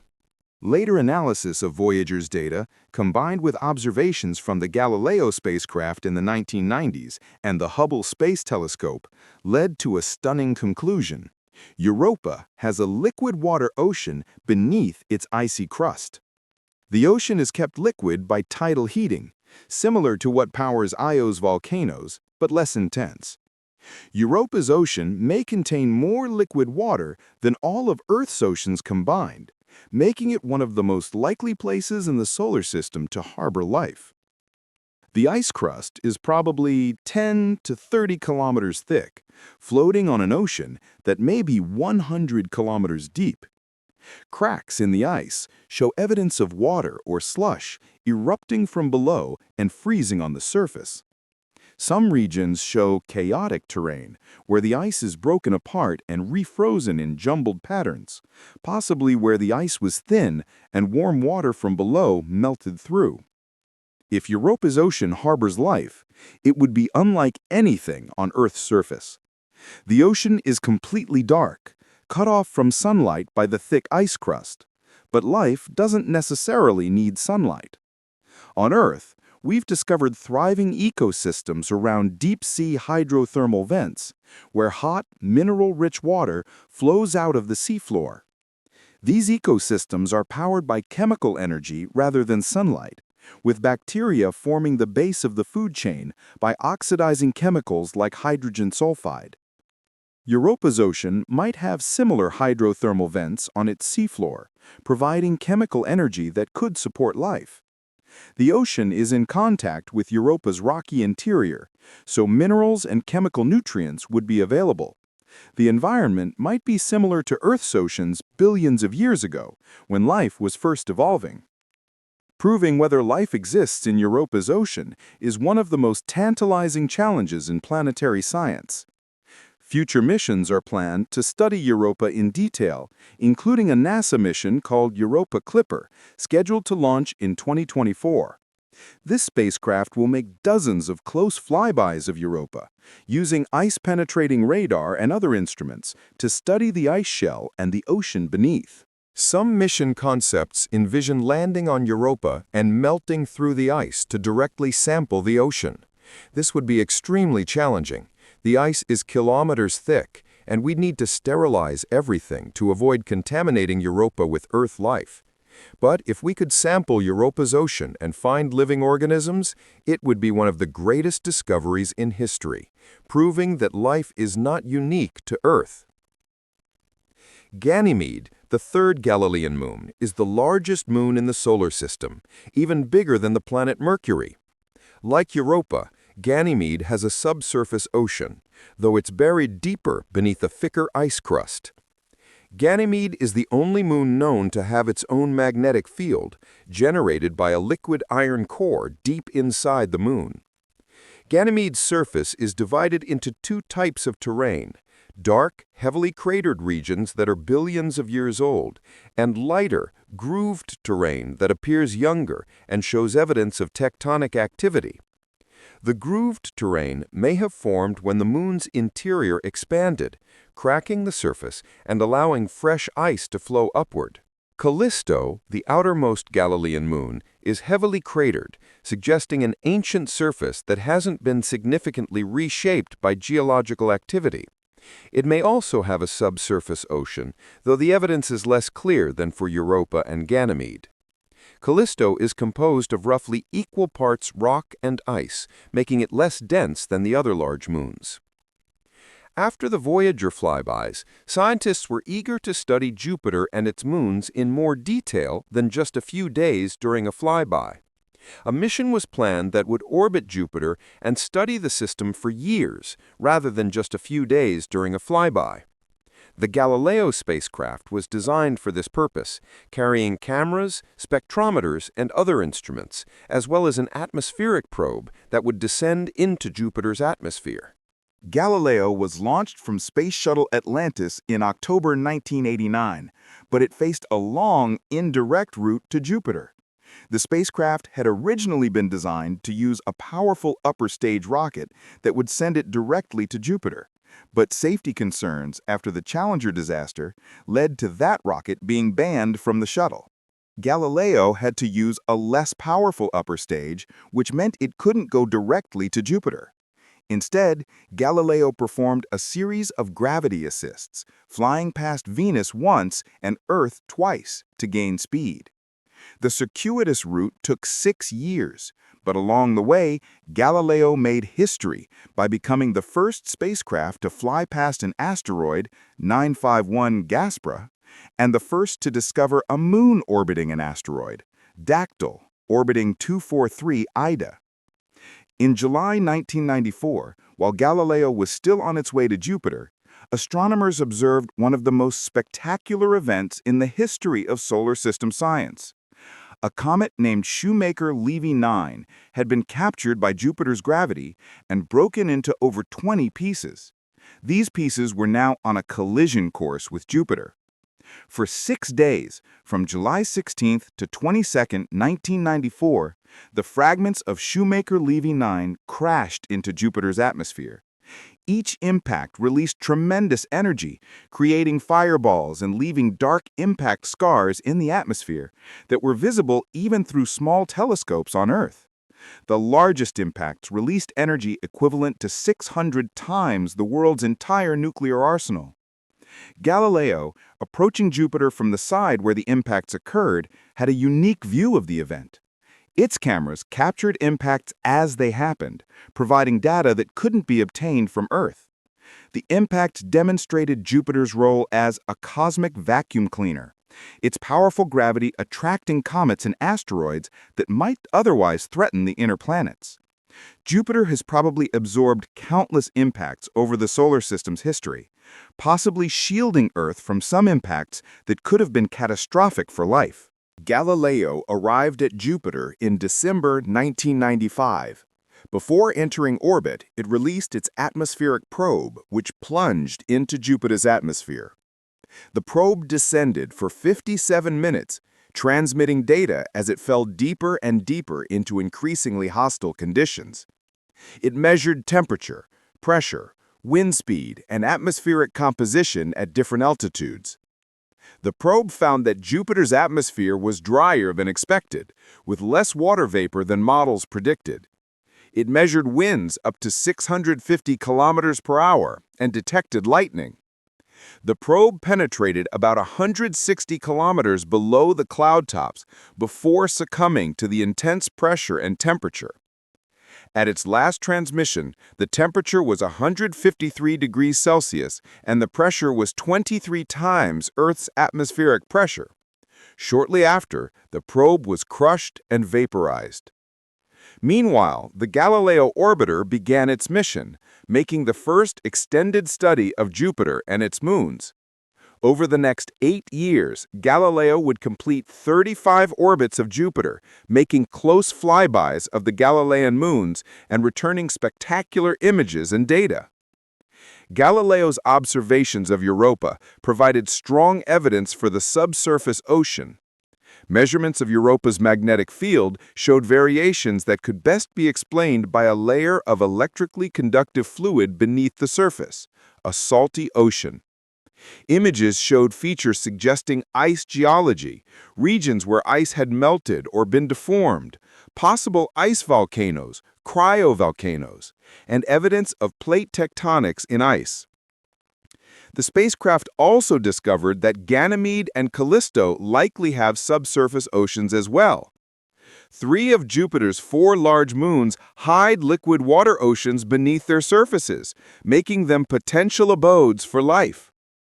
The Jupiter system went from being a curiosity to being one of the most astrobiologically interesting places in the solar system. Galileo studied Io's volcanoes in detail, observing eruptions and measuring lava temperatures. Some lava flows on Io are even hotter than any volcanic activity on modern Earth, reaching temperatures over 1600 degrees Celsius.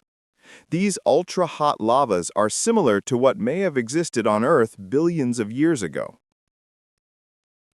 Galileo also observed Jupiter's auroras, the Jovian equivalent of Earth's northern and southern lights.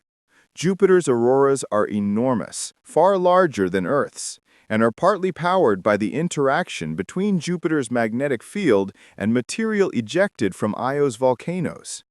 Ionized particles from Io spiral along magnetic field lines toward Jupiter's poles, where they collide with the atmosphere, creating shimmering curtains of light, visible in ultraviolet and infrared. As Galileo aged, its systems began to fail. The high-gain antenna, which was supposed to provide high-speed data transmission, never fully deployed, limiting the amount of data the spacecraft could send back. Radiation damage accumulated, causing computer glitches and system failures. But the mission kept operating, extended multiple times beyond its original 2-year duration. In September 2003, with its fuel nearly exhausted and systems failing, Galileo was deliberately crashed into Jupiter's atmosphere. This ensured that the spacecraft, which hadn't been sterilized before launch, wouldn't accidentally crash into Europa and potentially contaminate that moon with Earth microorganisms. Galileo burned up in Jupiter's atmosphere, ending its mission but protecting Europa for future exploration. After Galileo, NASA sent one more major mission to Jupiter, the Juno spacecraft, which arrived in July 2016.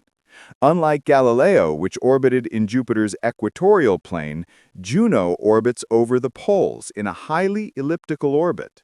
This orbit takes Juno far from Jupiter for most of each orbit, minimizing radiation damage, but brings it skimming just 4,200 kilometers above the cloud tops once per orbit. From this close polar orbit, Juno can study Jupiter's gravity field in detail, mapping the distribution of mass inside the planet. This reveals information about Jupiter's core. Does it have a solid core? And if so, how large is it? Early results suggest the core is fuzzy, meaning it's not sharply distinct from the surrounding layers, possibly due to having been disrupted by a massive impact early in Jupiter's history.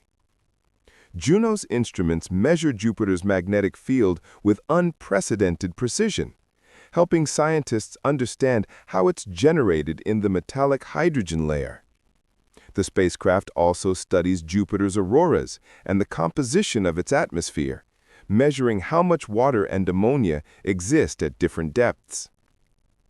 Juno's camera has returned stunning images of Jupiter's poles, regions that had never been seen in detail before. The poles are covered in massive cyclones, arranged in geometric patterns. 8 cyclones surrounding a central cyclone at the North Pole, and 5 around one at the South Pole. These cyclones are thousands of kilometers across and persist for years, locked in position by some mechanism scientists are still trying to understand. Jupiter remains an active area of study, and future missions are planned. The European Space Agency's JUICE, Jupiter Icy Moons Explorer mission, launching in 2023, will study Ganymede, Callisto, and Europa. NASA's Europa Clipper, launching in 2024, will focus specifically on Europa determining whether conditions there could support life. There's even discussion of eventually sending a probe into Europa's ocean, though this is likely decades away. Such a mission would be extraordinarily complex and expensive, but the potential payoff, discovering life in an alien ocean, makes it one of the most compelling future missions in planetary science. As we leave Jupiter behind, watching the giant planet and its family of moons recede into the distance, we continue our journey outward. The next destination is perhaps the most beautiful world in the solar system, a planet adorned with rings that have captivated observers for centuries. Saturn. As we drift further from the Sun, crossing hundreds of millions of kilometers of empty space, a golden jewel appears in the darkness ahead. Even from a great distance, Saturn is unmistakable. Encircling the planet like a cosmic halo, rings of ice and rock catch the distant sunlight, creating one of the most beautiful sights in the solar system. Saturn has enchanted observers since ancient times. Like Jupiter, it was known to ancient astronomers as a bright, slowly moving star. The Babylonians associated it with their god Ninurta. The Greeks called it Kronos, and the Romans named it Saturn, after their god of agriculture and time.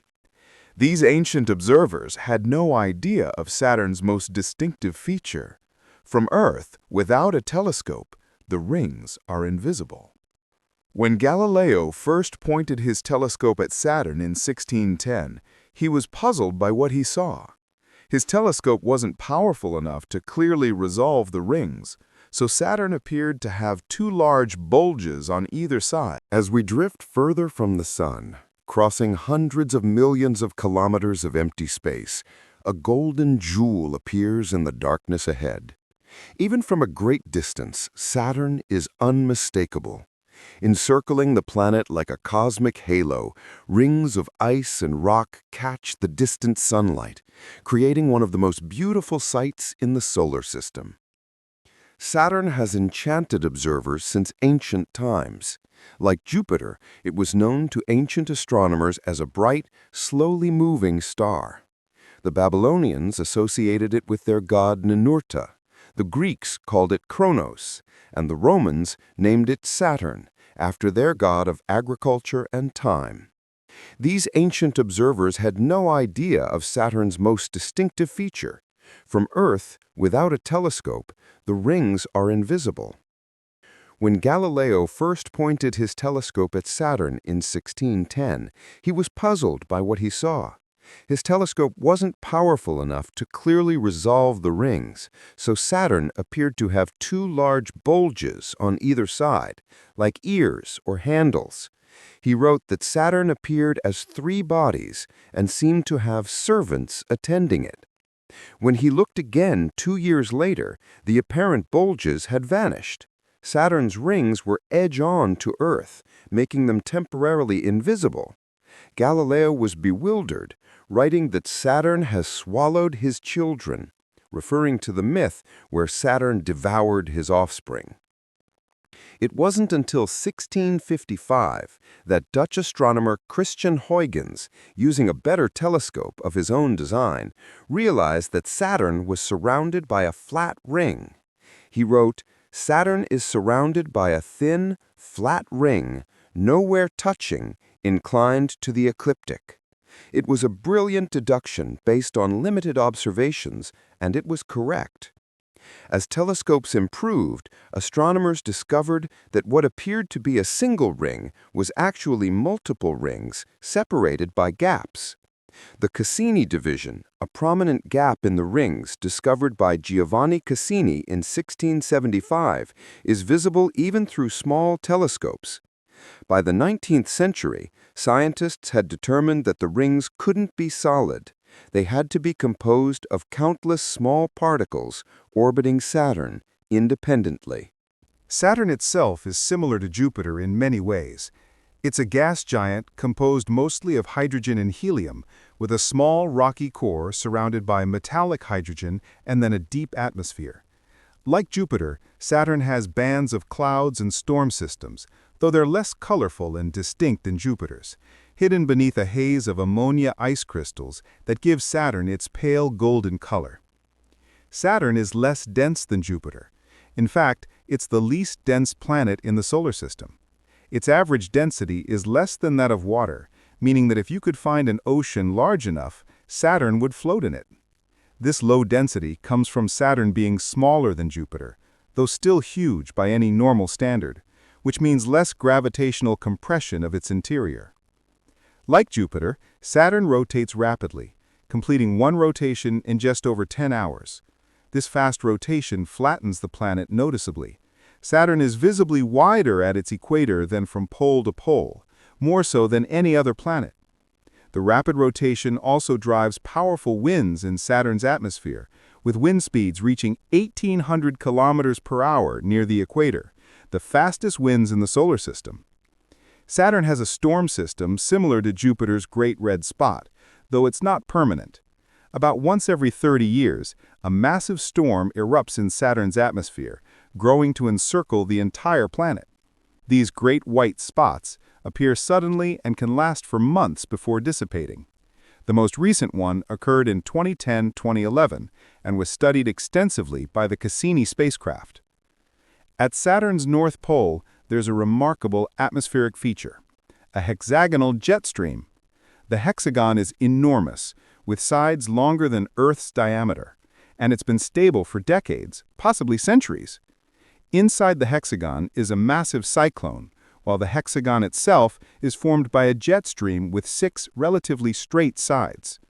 Computer simulations have shown that such hexagonal patterns can form naturally in rotating fluids under certain conditions, but seeing one on a planet is still remarkable. Saturn generates more heat than it receives from the Sun, like Jupiter does, but Saturn's heat source is slightly different. In addition to heat left over from its formation, Saturn generates heat through a process called helium rain. Helium droplets form in Saturn's interior and rain downward toward the core, releasing gravitational energy that heats the planet. This process gradually depletes helium from Saturn's outer layers, which is why Saturn's atmosphere has a lower proportion of helium than Jupiter's. Saturn's magnetic field is much weaker than Jupiter's, but still much stronger than Earth's. The magnetic field is almost perfectly aligned with Saturn's rotation axis, which is unusual. Most planets have their magnetic poles tilted relative to their rotation poles. Why Saturn's magnetic field is so aligned is still not fully understood. But of course, Saturn's most famous features are its rings. The ring system is enormous, extending over 280,000 kilometers from the planet's center, though the main visible rings span about 140,000 kilometers. Despite their vast extent, the rings are remarkably thin. In most places, they're only about 10 meters thick. If the rings were scaled down to the size of a football field, they'd be thinner than a sheet of paper. The rings are composed of countless particles of water ice, ranging in size from tiny grains like dust or sand up to boulders the size of houses or even mountains.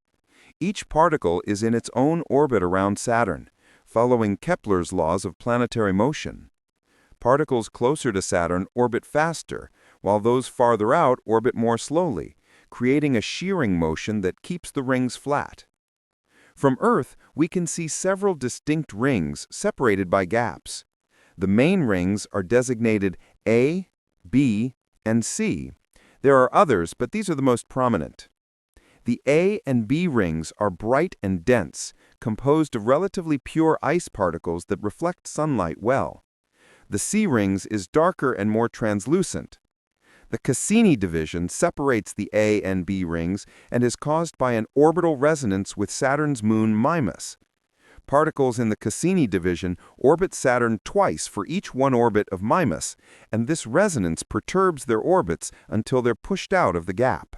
The origin of Saturn's rings has been debated for decades. Do they date back to Saturn's formation 4.5 billion years ago, or are they younger? Early theories suggested the rings were primordial, remnants of the disk of material from which Saturn formed. But more recent evidence suggests the rings may be much younger, perhaps only 100 to 400 million years old. If the rings are young, they probably formed when a moon or large comet ventured too close to Saturn and was torn apart by tidal forces. There's a limit, called the Roche limit, inside which tidal forces from a planet exceed the gravitational self-attraction of a moon or asteroid. Any object that wanders inside the Roche limit gets stretched and torn apart, its pieces spreading out into a ring. The rings are not static, they're constantly evolving. Collisions between ring particles grind them down into dust. Electromagnetic forces cause small particles to levitate above and below the main rings, forming a faint halo. Larger particles clump together temporarily before being dispersed by collisions. And perhaps most dramatically, ring material is constantly raining down onto Saturn's atmosphere, pulled in by the planet's gravity and magnetic field. Recent observations by the Cassini spacecraft suggest that Saturn's rings are losing material at a rate that means they might last only another 100 to 300 million years before disappearing completely. If this is true, we're living in a special time in cosmic history.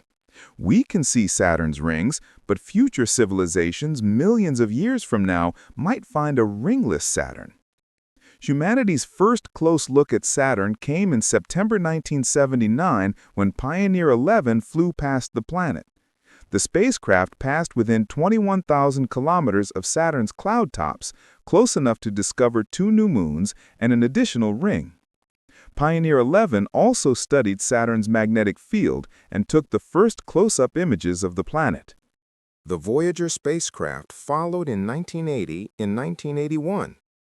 Voyager 1 made a close flyby of Saturn's largest moon, Titan, while Voyager 2 explored the ring system in detail and made close approaches to several moons. The Voyager images revealed that Saturn's rings were far more complex than anyone had imagined.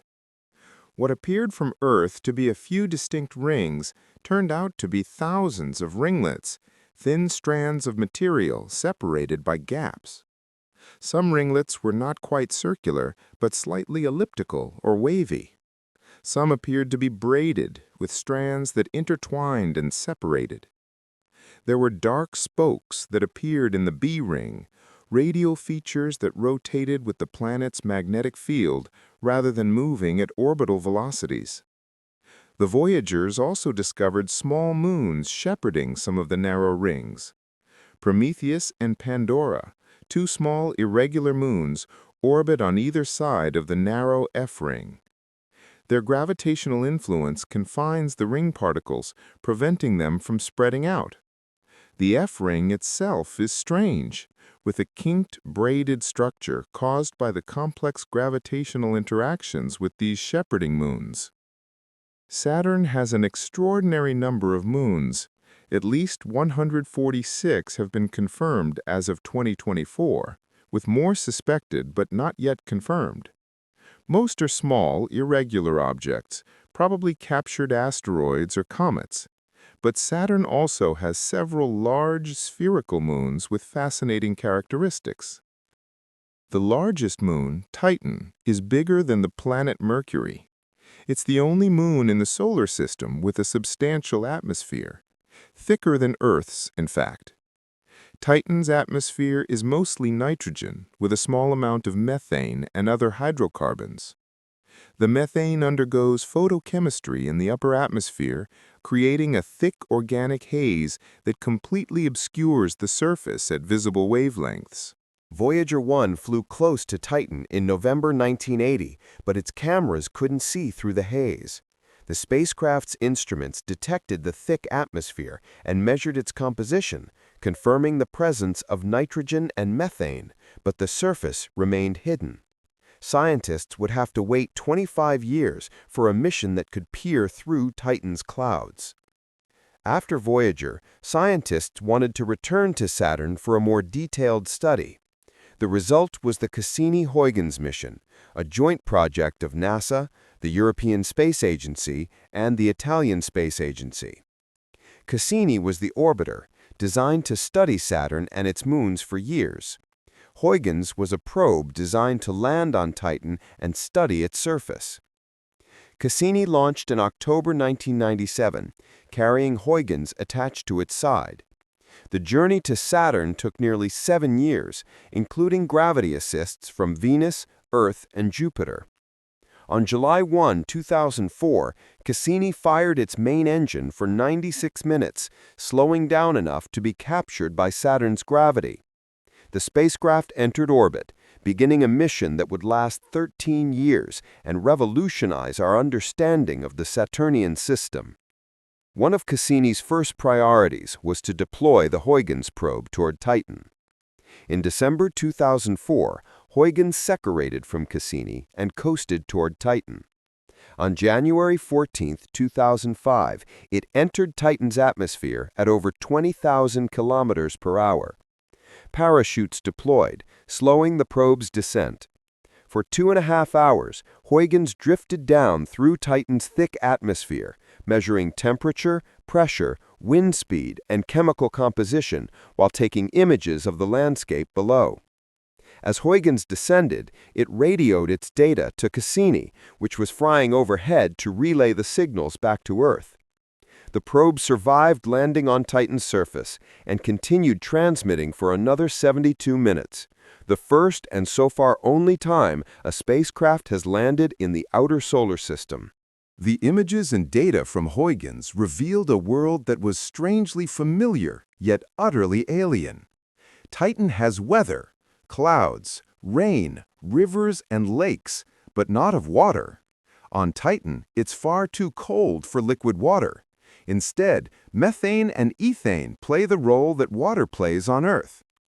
Titan's surface temperature is about minus 180 degrees Celsius.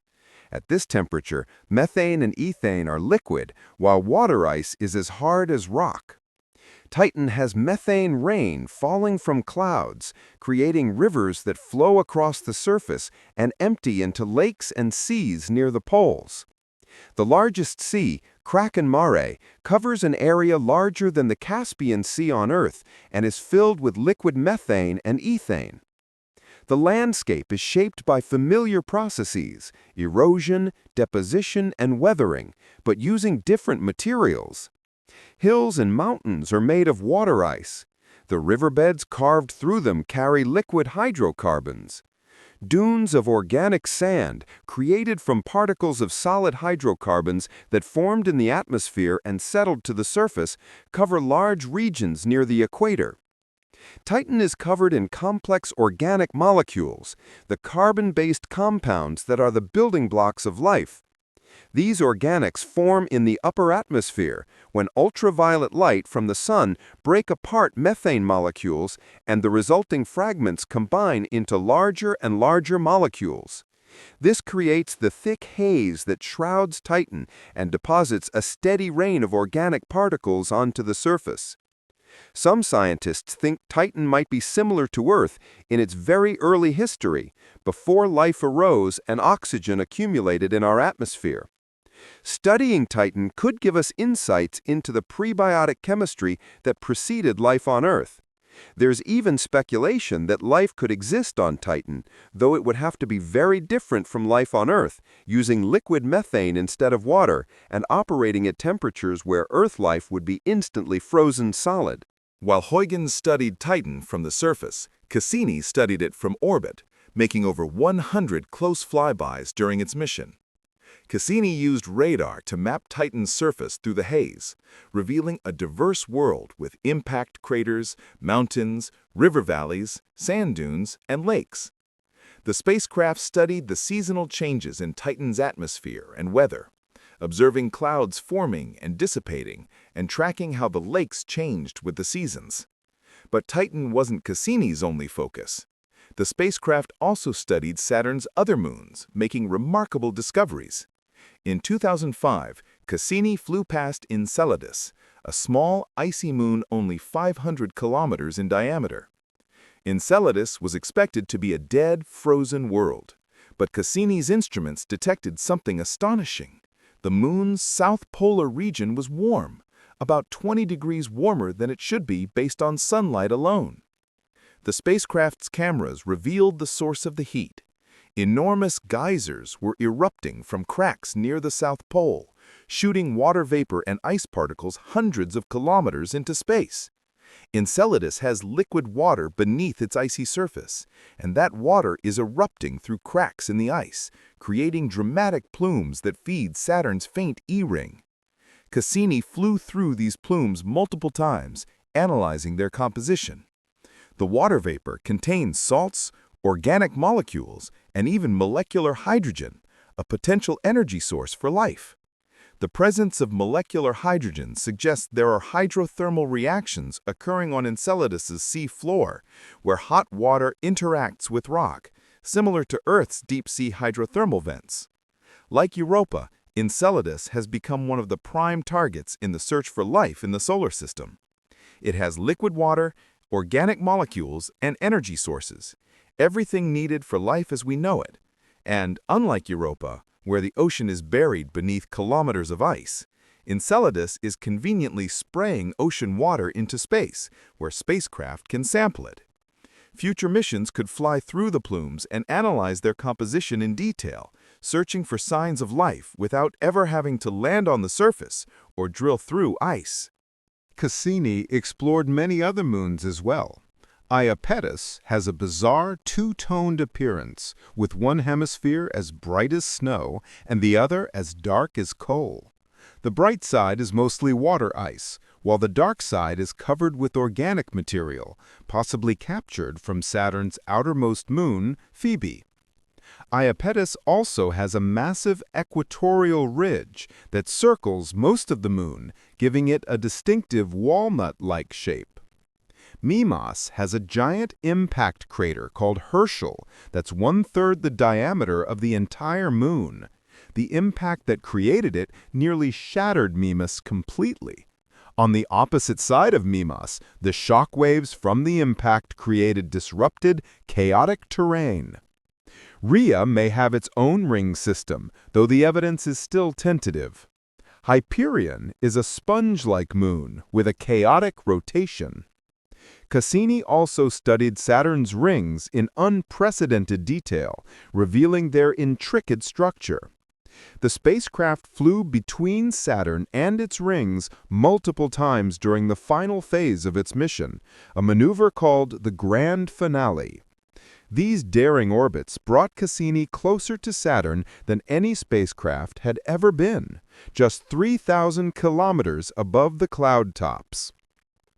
During the Grand Finale, Cassini measured Saturn's gravity and magnetic fields with extreme precision, providing new information about the planet's interior structure. The spacecraft also sampled material from the innermost regions of the ring system and the top of Saturn's atmosphere, analyzing particles that rain down from the rings onto the planet. The data from these final orbits revealed that Saturn's rings are probably younger than previously thought, perhaps only 100 million years old. The rings are surprisingly pure ice, with very little rocky material mixed in, which suggests they formed from a relatively clean, icy moon or comet that broke apart. The rings are also losing material much faster than expected, with tons of ring particles raining onto Saturn every second. On September 15, 2017, Cassini's mission came to an end. Low on fuel and unable to continue operating, the spacecraft was deliberately crashed into Saturn's atmosphere. This ensured that Cassini wouldn't accidentally crash into Enceladus or Titan years later and potentially contaminate those moons with Earth microbes. As Cassini plunged into Saturn's atmosphere, it transmitted data right up to the final moment, sampling the atmosphere and measuring its composition. Then the signal stopped as the spacecraft burned up, vaporized by friction with Saturn's atmosphere. Cassini's mission was over, but its legacy continues. Scientists are still analyzing the data it collected, and the discoveries it made will influence planetary science for decades to come. Saturn remains an active area of study. NASA is developing a mission called Dragonfly, a nuclear-powered helicopter drone that will explore Titan's surface. Scheduled to launch in 2027 and arrive in 2034, Dragonfly will fly between different locations on Titan, sampling the organic-rich surface and searching for chemical biosignatures that might indicate prebiotic chemistry or even life. There are also proposals for missions to Enceladus to study its plumes in more detail, possibly even looking directly for microbes in the spray of ocean water. Saturn's system, with its diverse moons, complex rings, and fascinating atmospheric phenomena, will continue to be a focus of exploration for generations to come. As we leave Saturn behind, watching the magnificent rings fade into the distance, we continue our journey outward. The Sun now appears small and distant, providing little warmth. We're entering the realm of the ice giants, worlds so remote that only one spacecraft has ever visited them. Beyond Saturn, the solar system changes character. The gas giants Jupiter and Saturn, with their massive reserves of hydrogen and helium, give way to smaller worlds with different compositions. Uranus and Neptune are called ice giants, though ice in this context doesn't mean frozen water. Instead, it refers to compounds like water, methane, and ammonia that were abundant in the colder outer reaches of the forming solar system. Uranus is the seventh planet from the Sun, orbiting at an average distance of 2.9 billion kilometers. It's just barely visible to the naked eye under perfect conditions, but it's so faint that no ancient astronomer recognized it as a planet. To them, it was just another dim star, if they noticed it at all. The discovery of Uranus in 1781 by William Herschel was accidental. Herschel was conducting a systematic survey of the sky with a telescope he had built himself when he noticed an object that appeared as a disk rather than a point of light. He initially thought he had discovered a comet, but continued observations revealed that the object was moving in a circular orbit beyond Saturn. It was a new planet, the first to be discovered since ancient times. The discovery of Uranus doubled the known size of the solar system overnight. Astronomers had to adjust their understanding of how large and complex the solar system truly was. Herschel wanted to name the planet Georgium Sidus, or George's star, after King George III of England, but the astronomical community preferred to continue the tradition of naming planets after Roman gods. Uranus, the ancient god of the sky and father of Saturn, was eventually chosen. Uranus is strange in many ways. The most obvious peculiarity is its extreme axial tilt. Most planets spin with their axis more or less perpendicular to the plane of their orbit, tilted by modest amounts. Earth's axis is tilted 23.5 degrees, for example. But Uranus's axis is tilted 98 degrees. The planet essentially rolls along its orbit on its side, like a ball rolling around the sun. This extreme tilt creates bizarre seasonal effects.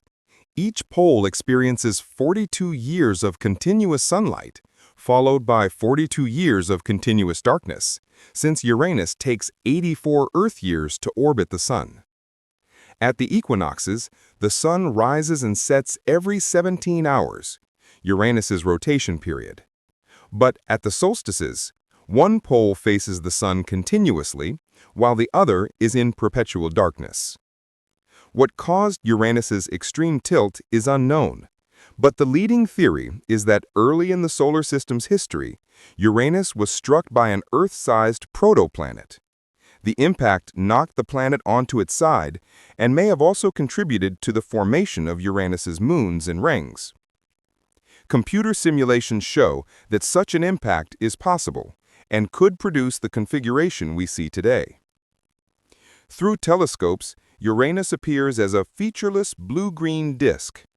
The color comes from methane in the atmosphere, which absorbs red light and reflects blue and green. Early telescopic observations revealed little detail. Uranus seemed to be a bland, boring world. But in 1986, Voyager 2 flew past Uranus, giving humanity its only close-up look at this distant ice giant. Voyager 2's journey to Uranus was itself remarkable. After visiting Jupiter in 1979 and Saturn in 1981, the spacecraft continued outward, arriving at Uranus in January 1986. The encounter was brief. Voyager was moving so fast that it spent only about 6 hours in the Uranian system, but in that time, it revolutionized our understanding of the planet. The images confirmed that Uranus is indeed relatively featureless compared to Jupiter or Saturn. The atmosphere is calm, with few visible clouds or storms. The blandness may be because Uranus generates very little internal heat. Jupiter and Saturn radiate about twice as much energy as they receive from the Sun, heat left over from their formation or generated by processes in their interiors. But Uranus radiates barely any excess heat. The planet appears to be in thermal equilibrium with sunlight, generating almost no heat from within. Why Uranus generates so little internal heat is a mystery. One possibility relates to the giant impact that tipped the planet over. If that impact ejected much of Uranus's core material or mixed the interior in ways that disrupted normal heat flow, it could explain the planet's current state. Alternatively, Uranus may simply have lost its primordial heat faster than the gas giants due to its smaller size. Voyager 2 discovered that Uranus has a magnetic field, but it's tilted 59 degrees from the planet's rotation axis and offset from the center of the planet. This creates a lopsided, twisted magnetosphere unlike any other planets. As Uranus rotates, its magnetic field wobbles and flaps, creating complex interactions with the solar wind. The spacecraft also studied Uranus's rings, which had been discovered in 1977 when Uranus passed in front of a star and the star's light flickered as the rings blocked it. Voyager revealed that Uranus has a system of narrow, dark rings composed of very dark particles, possibly organic compounds that have been radiation darkened over time. The rings are thin and distinct, kept in place by shepherd moons, though in many cases the shepherd moons themselves haven't been found yet. Uranus has 27 known moons, most of them small and irregular. The 5 largest moons, Miranda, Ariel, Umbrio, Titania, and Oberon, were imaged by Voyager 2. Each proved to be unique and geologically interesting. Miranda, the smallest of the 5 major moons, turned out to be the most bizarre. Its surface looks like a patchwork quilt with regions of different terrains jumbled together. There are vast canyons and cliffs, including Verona Rupus, a cliff at least 5 kilometers high, over 3 times taller than Earth's tallest cliffs. In Miranda's low gravity, jumping off Verona Rupus would take about 12 minutes to reach the bottom, giving plenty of time to appreciate the fall. Miranda's chaotic appearance suggests a violent past. One theory is that the moon was shattered by a massive impact and the pieces later reaccreted into a single body, but the pieces didn't reassemble in their original configuration. Alternatively, tidal heating from a temporary orbital resonance with other moons might have caused parts of Miranda to melt and resurface, while other parts remained ancient and cratered. The other major moons show evidence of past geological activity. Ariel has extensive valley systems that may have been carved by flowing fluids, possibly water mixed with ammonia, which would remain liquid at lower temperatures than pure water. Titania has large rift valleys indicating tectonic activity. Even the more heavily cratered moons show signs of resurfacing events in their past. After Voyager 2's flyby, Uranus has been observed primarily through telescopes. The Hubble Space Telescope and ground-based telescopes with adaptive optics have monitored the planet's atmosphere, discovering that it's more dynamic than Voyager's images suggested. Seasonal changes as Uranus moves around the Sun cause differences in atmospheric activity. Massive storms have been observed forming and dissipating. Cloud systems and wind patterns have been tracked. There's growing interest in returning to Uranus with an orbiter mission. Such a mission could study the planet's interior structure, atmosphere, magnetosphere, and moons in detail. The moons are particularly intriguing. Several of them might have subsurface oceans, making them potential habitats for life. But getting to Uranus is challenging, requiring either a very long flight time or a powerful launch system, and funding for such a mission has been difficult to secure. Beyond Uranus lies Neptune, the eighth and outermost planet. Neptune orbits the Sun at an average distance of 4.5 billion kilometers, 30 times farther from the Sun than Earth.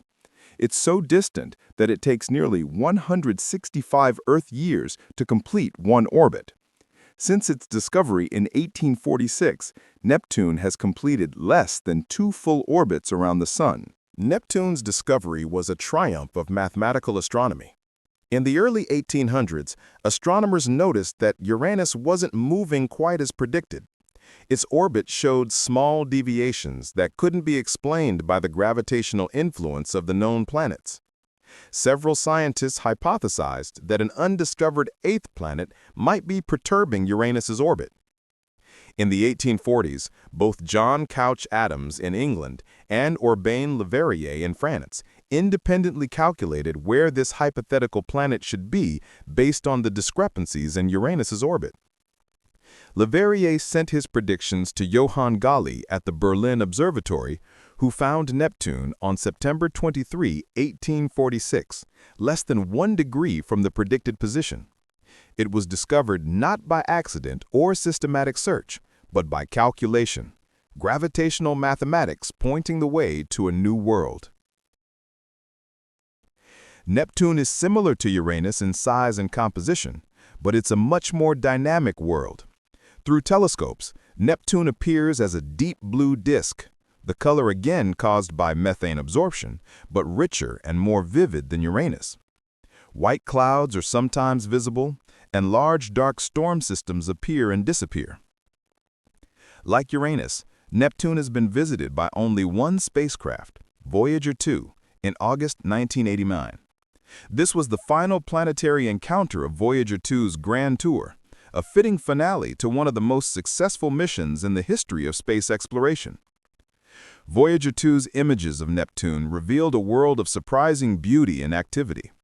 The deep blue atmosphere was adorned with bright white clouds of methane ice crystals forming at high altitude. A massive dark storm, dubbed the Great Dark Spot, dominated the southern hemisphere, a storm system similar to Jupiter's Great Red Spot, but transient rather than permanent. When the Hubble Space Telescope observed Neptune a few years later, the Great Dark Spot had vanished, though new dark spots have appeared since then.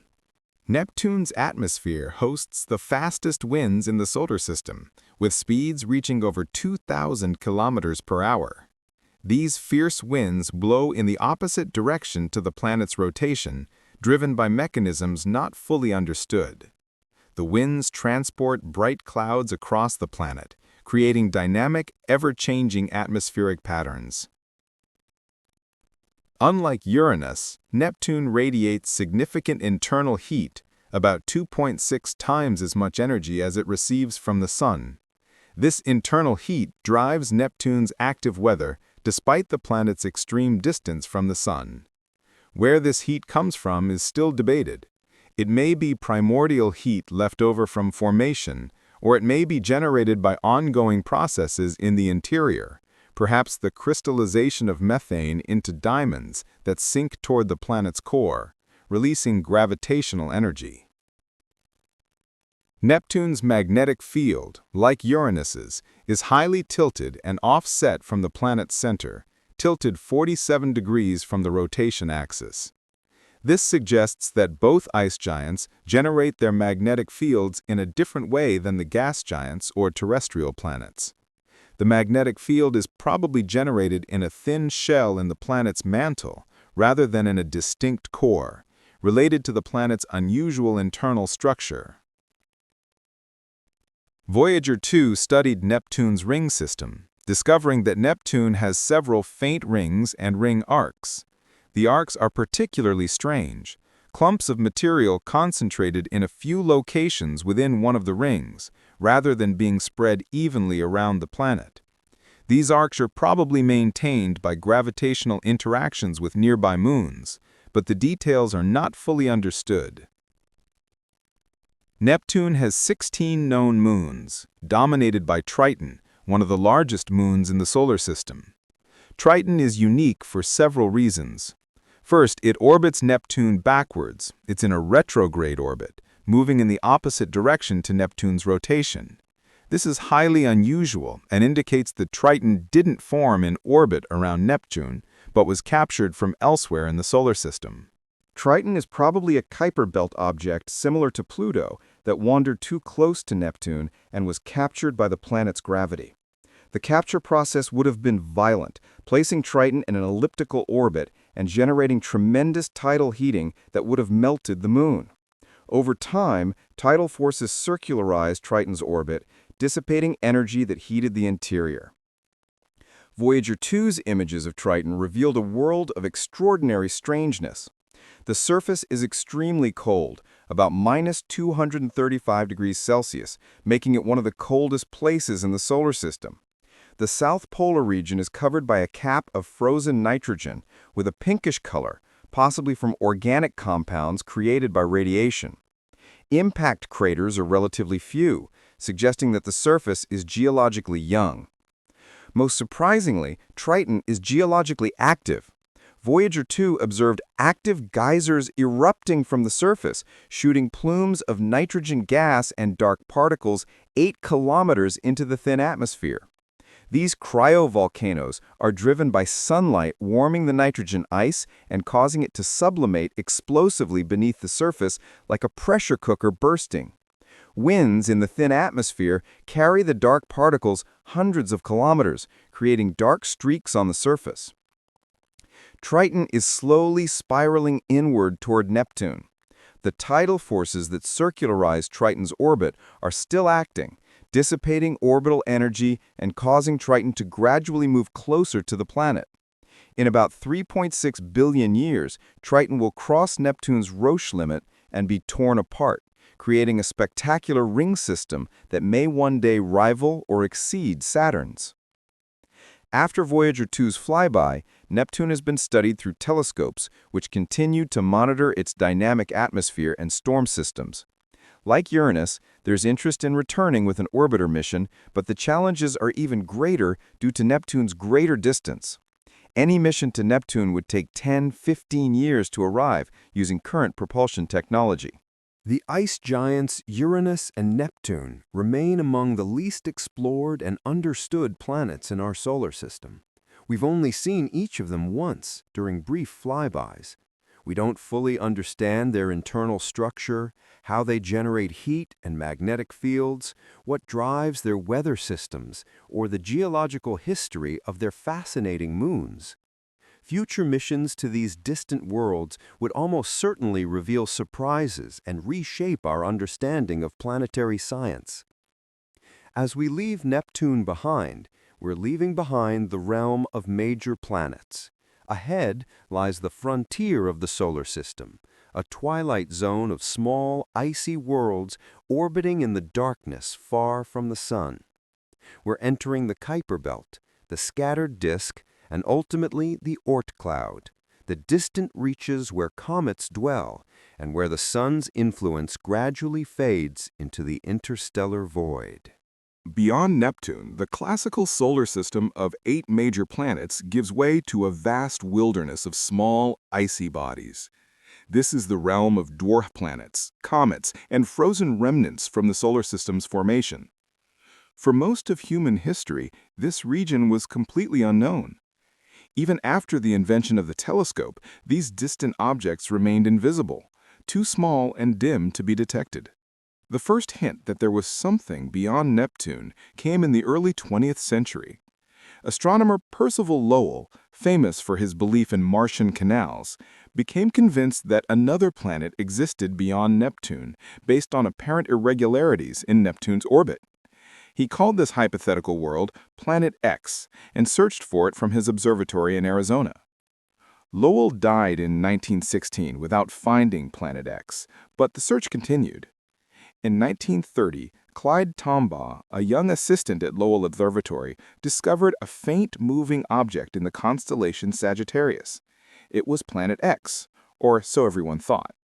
The object was named Pluto, after the Roman god of the underworld, a name suggested by an 11-year-old girl in England. Pluto was celebrated as the ninth planet, the most distant member of the solar family. But as decades passed and observations improved, it became clear that Pluto was strange.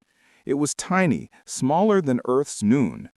Its orbit was tilted 17 degrees from the plane of the other planets, and highly elliptical, bringing it inside Neptune's orbit for part of its 248-year journey around the Sun. In 1978, astronomer James Christie discovered that Pluto had a moon, later named Charon. This allowed Pluto's mass to be calculated precisely, revealing that the planet was far smaller than anyone had thought, only about 0.2% of Earth's mass, far too small to have caused the orbital irregularities in Neptune's orbit that Lowell had believed existed. Those irregularities turned out to be observational errors anyway. The discovery of Charon revealed something else remarkable. Charon is huge compared to Pluto, with a diameter over half that of Pluto itself. Rather than Pluto having a moon, the Pluto-Charon system is better thought of as a binary dwarf planet. The two bodies orbit around a common center of gravity that lies between them, and they're tidally locked to each other, meaning the same side of each always faces the other. In 1992, astronomers David Jewett and Jane Liu discovered a small icy object beyond Neptune's orbit, the first of what would eventually be recognized as a vast population of such objects. They named it 1992 QB1, and it was the first confirmed member of what we now call the Kuiper Belt, a disc-shaped region of icy bodies extending from Neptune's orbit outward to about 50 astronomical units from the Sun. The Kuiper Belt is similar to the asteroid belt between Mars and Jupiter, but far larger and more massive. It contains hundreds of thousands of objects larger than 100 kilometers across and countless smaller ones. These are primordial objects, frozen remnants from the era of planetary formation that never coalesced into planets because they were too far from the Sun and too spread out. As more Kuiper Belt objects were discovered, it became clear that Pluto wasn't unique. There were many similar objects out there, some nearly as large as Pluto. In 2005, astronomers announced the discovery of Eris, a Kuiper Belt object that appeared to be larger than Pluto. This sparked a crisis in astronomy. If Eris was a planet, then there were probably dozens or hundreds of other planets waiting to be discovered in the outer solar system. The definition of planet had become problematic. In 2006, the International Astronomical Union addressed the issue by formally defining what constitutes a planet. To be a planet, an object must orbit the Sun, be massive enough for its gravity to pull it into a roughly spherical shape, and have cleared the neighborhood of its orbit, meaning it's gravitationally dominant in its orbital region. Pluto fails the third criterion. It shares its orbital region with many other Kuiper Belt objects and hasn't cleared them away. Under the new definition, Pluto was reclassified as a dwarf planet, a category that also includes Eris and several other large Kuiper Belt objects, as well as the asteroid series. Many people were dismayed by Pluto's demotion, having grown up learning about 9 planets. But the reclassification made sense scientifically. Pluto is more similar to other Kuiper Belt objects than to the 8 major planets. For decades, Pluto remained a fuzzy blob even in the best telescopes. The Hubble Space Telescope could barely resolve surface features, showing a mottled pattern of light and dark regions, but no clear details. We knew Pluto had a thin atmosphere that might collapse and freeze onto the surface when Pluto was farthest from the Sun, and that it had at least 5 moons, Charon and 4 much smaller companions, but that was about it. Then, in 2006, NASA launched the New Horizons spacecraft on a mission to Pluto. It was an audacious mission. No spacecraft had ever visited the outer solar system beyond Neptune. New Horizons would have to travel over 5 billion kilometers, taking 9.5 years to reach its target. On July 14, 2015, New Horizons flew past Pluto at a distance of just 12,500 kilometers, traveling at 50,000 kilometers per hour. It was a brief encounter. The spacecraft spent only about 8 hours close enough to image Pluto in detail. But the data it collected transformed a fuzzy dot into a real, complex world. The images sent back by New Horizons stunned scientists. Everyone expected Pluto to be a cratered, dead ice ball, geologically inactive and uninteresting. Instead, New Horizons revealed a world of striking beauty and unexpected geological activity. Pluto's most distinctive feature is a large, heart-shaped bright region now called Tumba Regio, named after Pluto's discoverer. The western lobe of the heart, Sputnik Planitia, is a smooth plain of nitrogen ice with no impact craters, meaning it's geologically young, less than 100 million years old, possibly much younger. Sputnik Planitia appears to be convecting. Nitrogen ice, warmed by heat from Pluto's interior or from the decay of radioactive elements in the core, slowly flows upward in the center of convection cells and sinks at the edges, creating a polygonal pattern on the surface. Each polygon is about 10 to 40 kilometers across and represents one convection cell.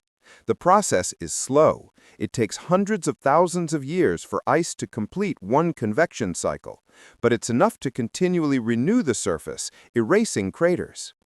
Mountains of water ice rise 3 to 5 kilometers above Pluto's plains. At Pluto's surface temperature, about -230 degrees Celsius, water ice is as hard as rock and can support tall mountains.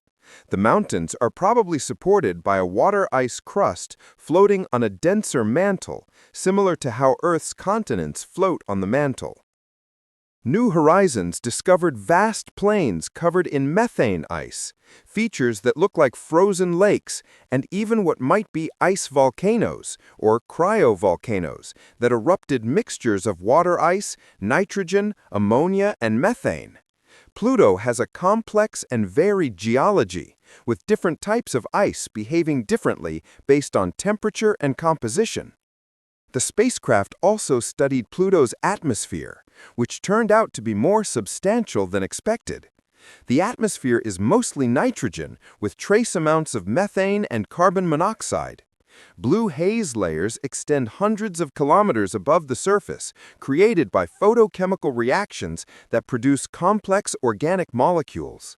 Sunlight filtering through this haze creates blue twilight on Pluto. Despite being 40 times farther from the Sun than Earth, Pluto's sky has color. Pluto's largest moon, Charon, also proved fascinating. Charon has a reddish polar cap, probably created by organic compounds formed when methane that escaped from Pluto's atmosphere and drifted to Charon is broken down by radiation. The moon has fewer craters than expected and shows evidence of past geological activity, including a long canyon system that stretches across the surface. Like Pluto, Charon appears to have been active more recently than its age and distance from the Sun would suggest. Why Pluto and Charon show such recent geological activity is a mystery. Small worlds should have frozen solid billions of years ago, becoming geologically dead. Some heat might come from the decay of radioactive elements in the interior, but that doesn't seem sufficient to explain what New Horizons observed. Tidal heating from the gravitational interaction between Pluto and Charon might have played a role in the past, though the two are now tidally locked, so tidal heating should have ceased. One possibility is that Pluto's interior contains ammonia mixed with water, which would act as antifreeze, keeping the interior slushy and allowing heat to flow more easily. Another possibility is that we simply underestimated how long small icy worlds can remain geologically active.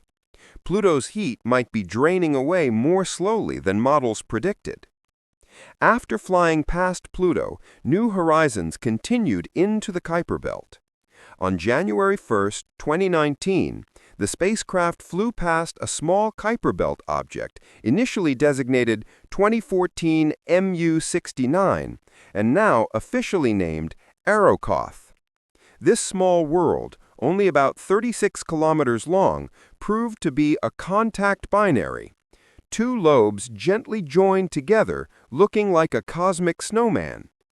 Arrokoth is one of the most pristine objects ever studied, having remained essentially unchanged since the solar system's formation 4.5 billion years ago.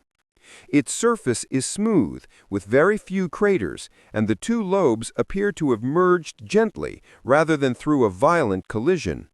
Studying Arrokoth gave scientists insights into how planetesimals, the building blocks of planets, formed and came together in the early solar system. The Kuiper Belt extends from about 30 to 50 astronomical units from the Sun, but beyond it lies the scattered disk, a region of icy bodies on highly elliptical and tilted orbits. These objects were probably scattered outward by gravitational interactions with Neptune early in the solar system's history. Eris, one of the largest known dwarf planets, is a scattered disk object, as are several others with exotic orbital characteristics. Some scattered disk objects have orbits that take them hundreds or even thousands of astronomical units from the Sun. These extreme orbits have led to the hypothesis that there might be another planet in the outer solar system, a true Planet 9, now that Pluto is no longer considered the ninth planet. The evidence for Planet 9 comes from the orbits of several extreme scattered disk objects. Their orbits seem to be aligned in a way that's unlikely to occur by chance. Computer simulations suggest that a planet with about 5 to 10 times Earth's mass orbiting the Sun at a distance of 400 to 800 astronomical units could gravitationally shepherd these objects into their observed orbits. If Planet 9 exists, it would be a true outer solar system planet, far beyond the Kuiper Belt. It would take 10,000 to 20,000 years to orbit the Sun, and it would be extremely faint, making it very difficult to detect. Several teams of astronomers are searching for it, surveying the sky in the regions where the planet is predicted to be, but so far it hasn't been found. It remains a tantalizing possibility. The solar system may yet have one more major planet waiting to be discovered. Beyond the Kuiper Belt and the scattered disk lies the Oort cloud, a vast spherical shell of icy bodies that may extend as far as 100,000 astronomical units from the Sun, nearly halfway to the nearest star. The Oort cloud has never been observed directly, its members are too distant and too faint, but its existence is inferred from the orbits of long-period comets. Long-period comets have highly elliptical orbits that bring them close to the Sun once every few hundred, thousand, or even million years. These comets arrive from random directions, not confined to the plane of the solar system like planets and Kuiper Belt objects. This suggests they come from a spherical cloud of objects surrounding the solar system. The Oort cloud is thought to contain trillions of icy bodies, leftovers from planetary formation that were ejected to the outer reaches of the Sun's gravitational influence by the giant planets. Occasionally, a passing star or gravitational perturbations from the galactic tide nudge one of these objects, sending it falling inward toward the Sun. As it approaches and heats up, ice sublimates, creating the glowing coma and tail that make comets so spectacular. The Oort cloud marks the true edge of the solar system, the farthest extent of the Sun's gravitational dominion. Beyond it lies interstellar space, the vast gulf between stars. Two human-made objects have now entered this region, Voyager 1 and Voyager 2. Voyager 1 crossed the heliopause, the boundary where the solar wind gives way to the interstellar medium, in August 2012. Voyager 2 followed in November 2018. Both spacecraft are now in interstellar space, though they're still gravitationally bound to the Sun. and would still be considered part of the solar system for tens of thousands of years until they eventually drift too far. The Voyagers are still functioning, incredibly, more than 45 years after launch. They continue to send back data about the interstellar medium, measuring magnetic fields, cosmic rays, and plasma waves. Their power is gradually declining as their radioactive power sources decay, and engineers are slowly shutting down non-essential systems to conserve energy. Sometime in the 2030s, the Voyagers will finally fall silent, unable to power their radio transmitters. But even after they stop communicating, the Voyagers will continue their journey. Each carries a golden record, a phonograph record containing sounds and images from Earth, greetings in 55 languages, music from different cultures, sounds of wind and rain and animal calls, pictures of people and places. The records are intended as a message to any extraterrestrial intelligence that might someday encounter the spacecraft. The chances of the Voyagers being found by aliens are vanishingly small. Space is vast, and the spacecraft are tiny. In about 40,000 years, Voyager 1 will pass within about 1.6 light-years of a star called Gliese 445. That's the closest either Voyager will come to another star for at least the next few million years. Even if an advanced civilization exists around Gliese 445, they'd have to be incredibly lucky to detect and intercept the spacecraft. But the golden records weren't really meant for aliens. They were meant for us, a message from humanity to itself.